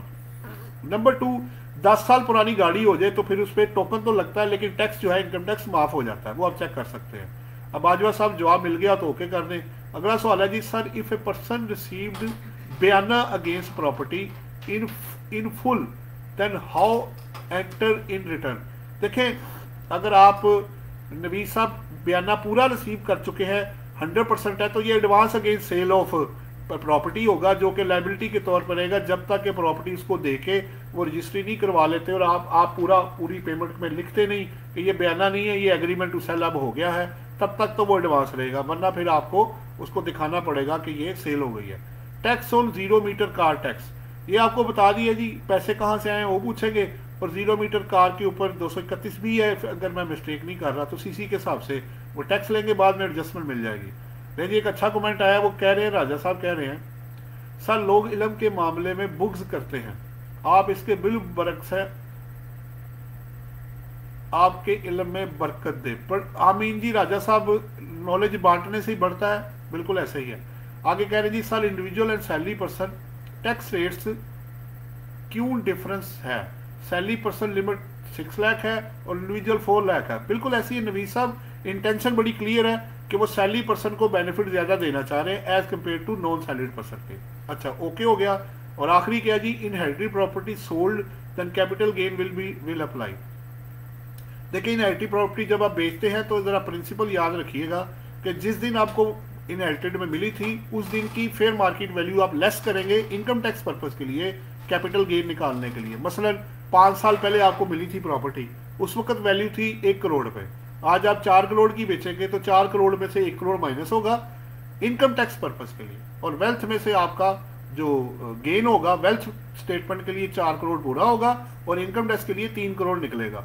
आगे के जी सवाल है, सर बैंकिंग प्रॉफिट पे जो एक्स्ट्रा 5% पे करना है ये कोई ट्रीटमेंट होगी, इसका सर्कुलर कोई है तो प्लीज शेयर कर दे। देखिए मुदस्सर अहमद साहब, बात ये है लोग ना लॉ पढ़ नहीं रहे। विद होल्डिंग टैक्स उन्होंने कहा है कि जो 150 या 151 में वो 10% होगा अगर 5 लाख तक का प्रॉफिट होगा, लेकिन 7B सेक्शन जो है वो ये कहता है कि जितना भी प्रॉफिट होगा 50 लाख रुपए तक, उसके अंदर पहला स्लैब ही 15% से शुरू होता है। तो इसका मतलब ये हुआ कि बाकी का 5% या तो आपको पे करना है या एडजस्ट करना है। इसको आप पढ़ सकते हैं 151 में, और आप पढ़ेंगे 151 है पेयर के लिए और रेसिपिएंट के लिए 7B है, उसको जाके पढ़ लें तो आपके सवाल का जवाब आ जाएगा। जी जनाब, हाँ जी, कोई और सवाल तो नहीं है, क्लोज करें फिर इसको। जी जी, ली थी 51 लाख रुपए की, फिर सब्सिक्वेंटली बेच दी 30 लाख रुपया क्रॉस चेक आया हुआ है। हाँ, फुल पेमेंट एग्रीमेंट 47 लाख रुपए का है, 17 लाख कैश रिसीव हो, ठीक हो गया। 47 हम तो लास्ट जो है वो 4 लाख बुक करेंगे ना, बीमारी में होगी। हाँ जी, ऐसा ही है, ऐसा ही है, ऐसा ही। जिसमें ये कोई नहीं कि आप ये आप फेक अपने डॉक्यूमेंट बना हुआ अपने लॉस को कम करने के लिए अपने ऐसे कर रहे हैं। नहीं, अगर जेन्युइन ट्रांजैक्शन हुई 47 लाख पे है। देखिए कोविड और प्लस अदर फैक्टर्स की वजह से लोग पर कम पे भी बेच रहे हैं, बिल्कुल ऐसे, ज्यादा भी हुई है कम भी हुई है, ये तो डिपेंड करता है ट्रांजैक्शन उस वक्त वैल्यू क्या प्रिवेल करती थी। बिल्कुल ऐसा ही है। साबित आपको करना होगा कि ये जेन्युइन है और हमें इतना मार्केट में फेच नहीं हो रहा था, हमने ना लैदा लिए, ना थर्ड पार्टी वेरीफाई कर दी, ना एग्रीमेंट टू सेल है। ये बर्डन फिर डिपार्टमेंट पे जाएगा कि वो इसको साबित करे कि ये फेयर मार्केट वैल्यू पे नहीं हुआ है। आपने तो डॉक्यूमेंट दे दिया उसको, हाँ, उसे को जी इसको आप चैलेंज करके गलत साबित कर दे तो ठीक है, आपका काम नहीं है। लेकिन जी आज का आखिरी सवाल है, वो कह रहे, अच्छा जी वो कह रहे जज़ाकल्लाह, चले थैंक यू वेरी मच। ले जी आज को फिर इधर ही हम क्लोज करते हैं। जी जी सवाल है, जी जी कर ले जी जी। सर ये एडवांस टैक्स है वो पिछले साल का इस साल एडजस्ट हो सकता है, अगर क्लेम नहीं किया तो हो सकता है? नहीं, एडवांस टैक्स कौन सा 147 का विद द रिटर्न वाला, किसकी बात कर रहे हैं? सिस्टम में मैं बात करूँ ये मोबाइल बिल्स वगैरह पे जो एडवांस टैक्स दे देती हैं और क्लेम अगर किसी ने किया या प्रॉपर्टी पिछले साल नहीं क्लेम नहीं किया तो पेमेंट तो उस साल भी हुई थी ना, इस साल में कैसे क्लेम होगा? जी जी, तो एडजस्ट नहीं हो सकता वो तो टैक्स ईयर, वो तो आपको पीछे रिवाइज करनी पड़ेगी ना अपनी इनकम टैक्स रिटर्न। अच्छा रिवाइज करनी, ठीक सर, वो जिस साल का टैक्स है टैक्स ईयर उसी में क्लेम होगा ना जी। ठीक है सर, रिवाइज कर जी जी जी जी वालेकुम जी जनाब, ठीक है जी, ठीक है जी। हाँ जी आपका तो हाँ जी क्वेश्चन है एक लास्ट चीज, last but not the least, करें जी सवाल। अच्छा सर, लीज पे गाड़ी ली है, सैलरीड इंडिविजुअल है ना जी जी, डाउन पेमेंट वगैरह की है और जो किस्तें वगैरह पे की हैं जी जी, तो अपने रिटर्न में वो क्या कहते हैं एज एन एसेट एंटर कर देगा टोटल प्राइस से, ऐसे ही है ना सर, जो टोटल प्राइस बैंक से तय हुई है? पर्सनल गाड़ी है? जी जी पर्सनल गाड़ी है सर। लीज पे ली है? जी लीज पे ली है। तो देखें दो ऑप्शन है आपके पास, वेल्थ के लिए तो आप फिर एसेट भी बुक कर लें और लायबिलिटी भी बुक कर लें, ठीक है। लेकिन अगर आप उसको सिंपल करना चाहते हैं तो लीज रेंटल बेशक बुक कर लें, काफी है।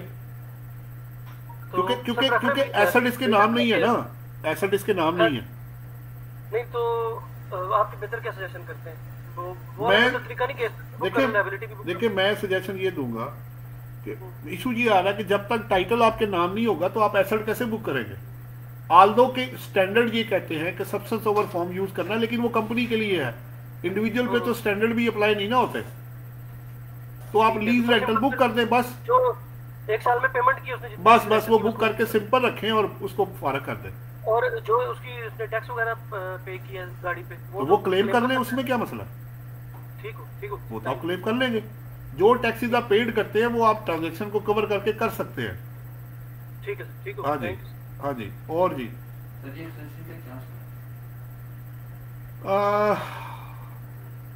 आप कोशिश करें कि आप उम्मीद रखें कि नहीं होगी, और आप उसका लेटर जो होगा ना वो 8 तारीख की 12 बजे रात से पहले आप पोर्टल पे उसको, वो कह रहे हैं जी फर्स्ट को हम 9th को ही करेंगे जो करेंगे।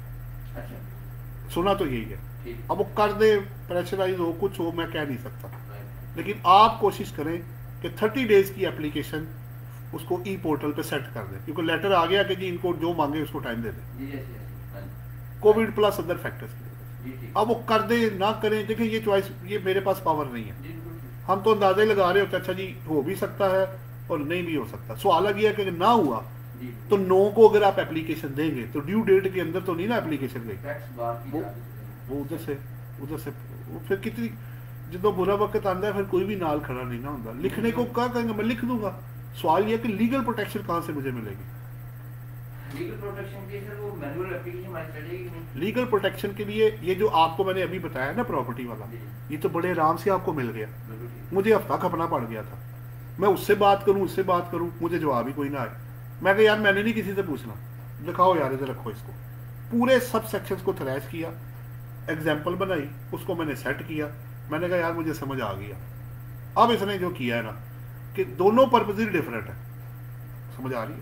रिपोर्टिंग पर्पज के लिए एक्चुअल वैल्यू है और उसके लिए वो है। ये जब तक आप पूरे सब सेक्शन पढ़ेंगे नहीं ना 68 के, वो समझ नहीं आता।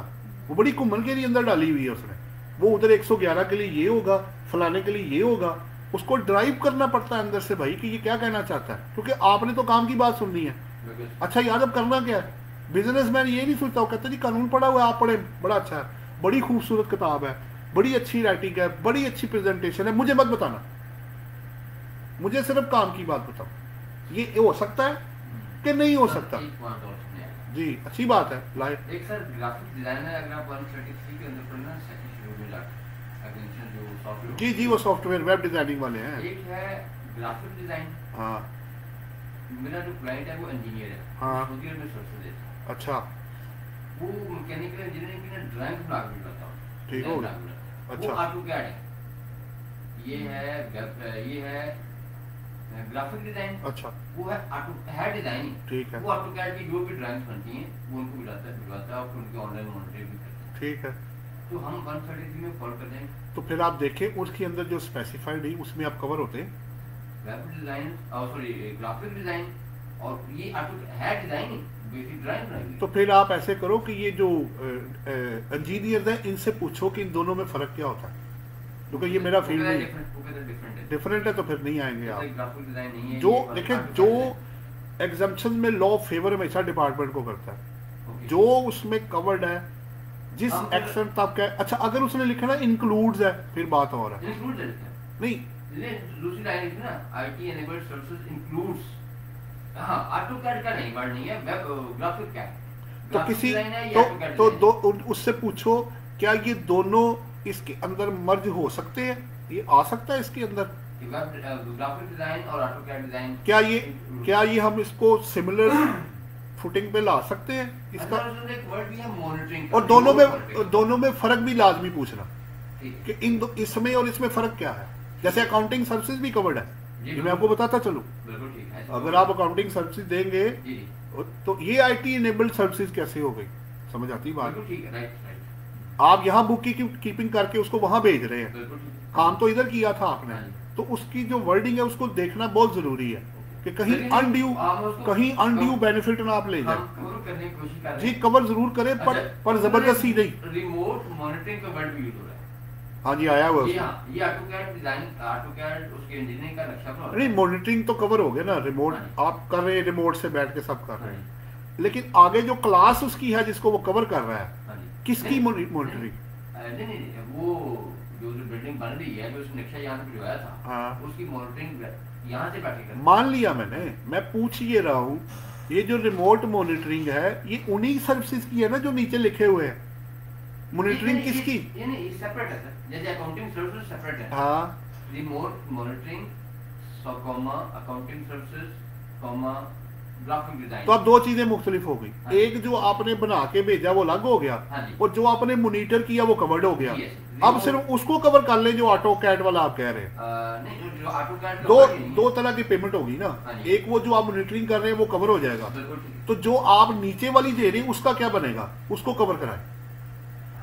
एक हो गया ना आपका। हम सिर्फ कहते हैं हम रिमोट मॉनिटरिंग करते हैं यहाँ से बैठ के, इंजीनियर है तो वो पूछेगा ना आपसे क्या मॉनिटरिंग करते हो, ਇੱਥੇ ਕੀ ਅੱਖਾਂ खोल के बैठे होंगे की कर रहे होंगे, नक्शा बना के देते हो ना आप उसको। नक्शा उन्होंने खुद बनाया हुआ है। अच्छा उसकी इंप्लीमेंटेशन हम यहाँ से करवा रहे हैं। बस 133 को स्ट्रिक्टली पढ़ लेना, क्योंकि अगर आप बाहर निकलते हो ना तो सीधा टैक्स पड़ता है जी बिल्कुल वो। अच्छा एक और भी चीज है, क्या ये एक्सपोर्ट ऑफ सर्विसेज में कवर्ड है? कवर्ड। अच्छा ना हुआ तो फिर क्या होगा, 1% टैक्स होगा। 154 में कवर्ड अगर वो जाता कि नहीं जी आप उसमें आते हैं, फिर क्या होगा? तो 1% तो दिया नहीं आपने, यही बात कर रहा हूँ। और अगर वो ना गया उसके अंदर, एनटीआर के अंदर चला गया, देखें सर ऑटोकैड मैं डिजाइन बना के भिजवा रहा हूँ, सऊदी अरब से पेमेंट भी आती है। देखिए मेडिकल ट्रांसक्रिप्शन भी कवर्ड है, अकाउंटिंग सर्विसेज भी कवर्ड है, मॉनिटरी भी कवर्ड है, इंश्योरेंस क्लेम्स हैं, ठीक है। ये जो उन्होंने स्पेसिफाई किए, आप उसके स्पेसिफाइड वर्ड के अंदर पहले आए, फिर मसला हल हो जाएगा आपका, फिर हो जाएगा। लेकिन उसके अंदर इन केस एक्सपोर्ट के अंदर मिलने को 154 में ये सर्विसेज कवर्ड है, सर्विसेज एक्सपोर्ट्स में पड़ेंगे नहीं, वो तो वैसे ही एग्जेम्प्ट कर दी ना उसने इधर से, लेकिन अब ये तो एग्जेम्प्ट है। इन केस उधर तो गुड्स का जिक्र है, सर्विसेज का तो जिक्र नहीं है। अगर आप सर्विसेज वहां जाके रेंडर करते हैं, ये भी एक सवाल है आपको, मैं एक दो और दे देता हूँ। अच्छा किया आपने छेड़ दिया इसको। आप एक बंदा है वहां जाके टेक्निकल सर्विसेज देता है, मेरा आ गया ना एक केस, बंदा बल्कि खातून थी, वो मेरे क्लाइंट की बेटी है, तो वहां जाके उन्होंने सर्विसेज दी और फिर वापस आ गई, है वो रेजिडेंट। उन्होंने कहा दिया पैसों का क्या करना है, मैंने कहा अच्छा मुझे कुछ देख लेने दे, वो उसको नॉर्मल लॉ में ऑफर कर रहे हैं। मैंने कहा अच्छा ये एक्सपोर्ट ऑफ सर्विसेज में कवर, ये काम क्या करती हैं जी? ये जी प्रोजेक्ट की कंसल्टेंसी देती है।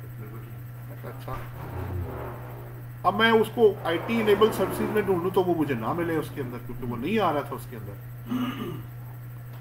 तो और जो वहां जाके देखा उस पर सेकंड शेड्यूल का क्लॉज भी है कि उस पर 50% जो नॉर्मल रेट होगा वो आप पे करेंगे, लगेगा आएगा नॉर्मल के अंदर। वो था 3A था मेरा ख्याल है, सेकंड शेड्यूल पार्ट 2 है या पार्ट 3 है? पार्ट 3 है मेरा ख्याल। तो उसने कहा जी जो सर्विसेज या कंस्ट्रक्शन कॉन्ट्रैक्ट आउटसाइड पाकिस्तान होंगे तो उसके ऊपर 50% रेट लगेगा, जो नॉर्मल टैक्स का रेट होगा, विद होल्डिंग की बात हो। तो वो नॉर्मल में ले गया। मैंने कहा यार इसको तो बड़ा टैक्स लग जाएगा, ये तो कुछ दूसरों को एग्जम्पशन मिल रही है, ये टैक्स पे कर रहे हैं। खैर हम फिर देखा तो 131 क्लॉज है सेकंड शेड्यूल पार्ट 1 का। अगर आप टेक्निकल सर्विसेज आउटसाइड पाकिस्तान देते हैं और कॉन्ट्रैक्ट आपका है तो वो एग्जेप्ट फ्रॉम टैक्स है। अब आपको आना टेक्निकल सर्विसेज के अंदर है, बिल्कुल ठीक है सर। ये बेसिकली है भी टेक्निकल इंजीनियरिंग सर्विसेज बेसिकली, तो वो उधर से एग्जेप्ट हो जाएगा। फिर ये आपका जो आपके HVAC है ना, हीटिंग वेंटिलेशन, अगर 133 में ना आया तो 131 में आ जाएगा। उसको देखें, 131 को भी देख लें ताकि उसकी चीजें जहाँ देखें, हम कोई गलत मशवरा नहीं दे रहे होते, जो बनता है वो देना है आपको, सिंपल इज दिस। और ये पाकिस्तान से बाहर जी जी ऐसा ही है। अच्छा अब जी sir, any tax exemption available for technology startup, technology startup के ऊपर जी ये देख लेते हैं कि आप, क्योंकि उसको थ्रेश करना पड़ेगा, इस तरह तो कहना मुश्किल हो जाएगा। फिर कौन है जी? घर से फोन आ गया, एक मिनट सुन लो। हेलो, वालेकुम सलाम। अमान क्लोज हो रहा है, अभी लेक्चर क्लोज होता है, मैं निकलने लगा हूँ फिर, ठीक है, अल्लाह हाफ़िज़। अच्छा जी, वो पूछ रहे हैं, 2-3 ले लें जी, आखिरी क्लोज करते। तो कहते हैं जी sir how I can link your online just like other. आप इसको लाइक कर दें जी इसमें पेज को, तो इसके अंदर आप आ जाएंगे। फिर कहते हैं my articles were in audit, would it be difficult to learn tax now. Adnan Sheikh साहब, मेहनत करेंगे, ऑडिट भी तो बगैर मेहनत के नहीं ना आपको मिली थी, मेहनत करेंगे तो इंशाल्लाह ताला बेहतर हो जाएगा। फिर वो कह रहे हैं जी सर 2018 का विद होल्डिंग टैक्स का क्लेम किया जा सकता है। देखिए आपको 2018 का क्रेडिट 2018 की रिटर्न में ही करना है, अदरवाइज आपको नहीं मिलेगा, क्योंकि अगर आपका क्लेम ही नहीं है तो कैसे आएगा वो। उसके लिए फिर आपको ज़ाहिर बात है इनकम टैक्स रिटर्न को रिवाइज करना पड़ेगा। ले जनाब, आपका कोई क्वेश्चन, फाइनल अपॉर्चुनिटी है? एक और जी। 2019 में 236 के 96 या 236 अच्छा, कोई एक सेक्शन हाँ, रिटर्न में परचेज ऑफ प्रॉपर्टी, परचेज है या सेल है, के परचेज, मेरा है सी सेल है और के परचेज है, ऐसे करके। हाँ जी, हमने उसको 2,06,000 का टैक्स 2006 में 19 में भर दिया। अच्छा, उसको क्लेम नहीं किया हुआ। अच्छा, क्लेम नहीं किया हुआ। हम रिटर्न रिवाइज करके उसको क्लेम तो कर लेते हैं, बिल्कुल कर ले। आप बेसिकली एडमिटेड टैक्स 2,06,000 पे किया हुआ है 2019 का, वो तो एडमिटेड लायबिलिटी कम पे रेशियो निकालेगा 96 2019 को रिवाइज करते। नहीं, लायबिलिटी तो उतनी रहेगी, लायबिलिटी उतनी रहेगी, लेकिन अल्टीमेटली आपका रिफंड आ जाएगा। अल्टीमेट नहीं, आप बिल्कुल ठीक है ना। बात आपने लायबिलिटी रिड्यूस नहीं की, आपने क्रेडिट को बढ़ा दिया, क्रेडिट बढ़ा दिया, तो उससे लायबिलिटी पे तो कोई फर्क नहीं पड़ा। बिल्कुल ठीक है, बिल्कुल ठीक है, वो तो उधर ही है। वो रिफंड में एक अब यहाँ बड़ा अच्छा वर्ड है, अच्छा यहाँ बड़ा अच्छा, यहाँ दो 2 चीजें अलग अलग है। एक होता है टैक्स चार्जेबल, एक होता है टैक्स पेएबल। आपका टैक्स चार्जेबल उधर ही है, पेएबल कम है, पेएबल आपका अल्टीमेटली जो है माइनस करके वो कम हुआ है, तो उसकी बात नहीं वो कर रहा। आपने इनकम नहीं रिड्यूस की, आपने लायबिलिटी नहीं कम की, आपने जो पेएबल था उसका क्रेडिट जब वो लिया आपको, ये बात हो रही है। ये बड़ी आसानी से आप विन कर जाएंगे और उनको देना भी चाहिए, क्योंकि पेड हुआ है। आपका लिजिटिमेट राइट है कि मेरे टैक्स का क्रेडिट मुझे मिलना चाहिए, जबकि सीपीआर और उसका प्रूफ आपके पास अवेलेबल है। और आउटफ्लो देख लेना, कैश नेगेटिव ना हो जाए, पैसे तो थे आपके पास, बस ठीक है, क्लियर है, ये इसमें कोई इशू नहीं है। तो चार्जेबल को पेएबल से मिक्स नहीं करना, ठीक है ना। लायबिलिटी आपने उतनी निकाली हुई है, उसने ये कहा है कि इनकम कम नहीं होगी, लॉस ज्यादा नहीं होगा। जब इनकम कम नहीं होगी तो लायबिलिटी वही निकलेगी, आपने उसको नहीं छेड़ा। अच्छा सर, एक प्रैक्टिकल क्वेश्चन है, कोविड के दरमियान में प्रॉपर्टी रेंट पे दी हुई है, कोविड के दरमियान में लोगों ने पैसे छुड़वाए हैं, जी जी, अब हम रेंट कम ऑफर कर दें? जारी देखिए, अगर वाकई हुआ है तो अब कम उतना ही दें जितना लिखा तो कैश में है बेसिकली, आप उनको कैसे जस्टिफाई करेंगे? नहीं देखिए, अगर तो उसने वाकई नहीं दिए और उसने उससे खाली करवा लिया है, नहीं खाली नहीं या कम किया है, बेसिकली लोगों ने क्या किया, लोगों ने ना अकोमोडेट किया अपने टेनर्स। नहीं वो तो डेफर किया था ना, पैसा तो पूरा लिया ना। देखिए आपकी रेंटल थी, आपने लेना था 30,000 रुपया, हाँ, वो कहता है मैंने को 15,000 मेरे पानी से दी, मैं 15 को नहीं देता, तो बस फिर उस पीरियड में आप कम कर दें, क्योंकि इसमें अनफोर्सीन कंटीजेंसी की वजह से हमें ये वाकई हमने कम लिया और हुआ भी है, बिजनेस लॉसेस हुए हैं जी, ग्रॉस लॉस आ गए हैं लोगों के। ले जी 2 सवाल आखिरी करते करते यहाँ तक हम आ गए हैं। Sir, if 1 person working abroad and his salary income salary comes in Pakistan account is there any tax or exempt? अगर पाकिस्तान पर्सन वर्किंग अब्रॉड है and his salary comes in Pakistan account, is there any tax or exempt? देखिए बात यह है, अगर बंदा non resident है और उसने वहाँ बाहर काम किया है, ठीक है, अब आप पहले ये चेक करें कि सैलरी ट्रांसफ़र कौन कर रहा है, एम्प्लॉयर कर रहा है या वो खुद कर रहा है। तो नॉन रेजिडेंट की जो फॉरेन सोर्स इनकम है वो पाकिस्तान में टैक्सेबल नहीं होती, ये आपको प्रूव करना पड़ेगा। इसरार साहब इसके बगैर नहीं वो बात आपकी मानेंगे। दूसरा है how much accounting background is required for tax lawyer? Bajwa साहब जितना आप मेहनत करेंगे उतना बेहतर हो जाएगा, बड़ी अच्छी बात है, आप कर ले तो, लेकिन आज शुरू करेंगे कहीं ना कहीं ख़त्म भी होगा। अगला कह रहे हैं सर लाइव सेशन का पूछा है, लाइव सेशन ही कर रहे हैं जनाब, अब जब नेक्स्ट होगा तो इंशाल्लाह ताला आपके पास लिंक उसका आ जाएगा। अब ये 1 घंटा 55 मिनट हो गए हैं, तो लास्ट मैं 5 मिनट दे देता हूँ, 2 घंटे पूरे कर लेते हैं। तो 2 घंटे का सेशन आपके पास चला गया है, इंशाल्लाह ताला मुझे उम्मीद है काफ़ी लोगों को फ़ायदा हो रहा होगा और आइंदा भी फ़ायदा होगा। अब लास्ट 5 मिनट्स हैं जी, क्लोजिंग है, अगर किसी ने कोई सवाल करना हो तो वो मेरे साथ कर सकता है, वरना इसको हम क्लोज कर रहे हैं। आपकी तरफ से क्लोज है जी। ऑनलाइन में कोई सवाल है तो वो कर ले जनाब, वरना मैं बंद कर रहा हूँ जी। चले चले चले, आज के लिए इतने जी, अब इजाज़त दे। थैंक यू वेरी मच, अल्लाह हाफिज़।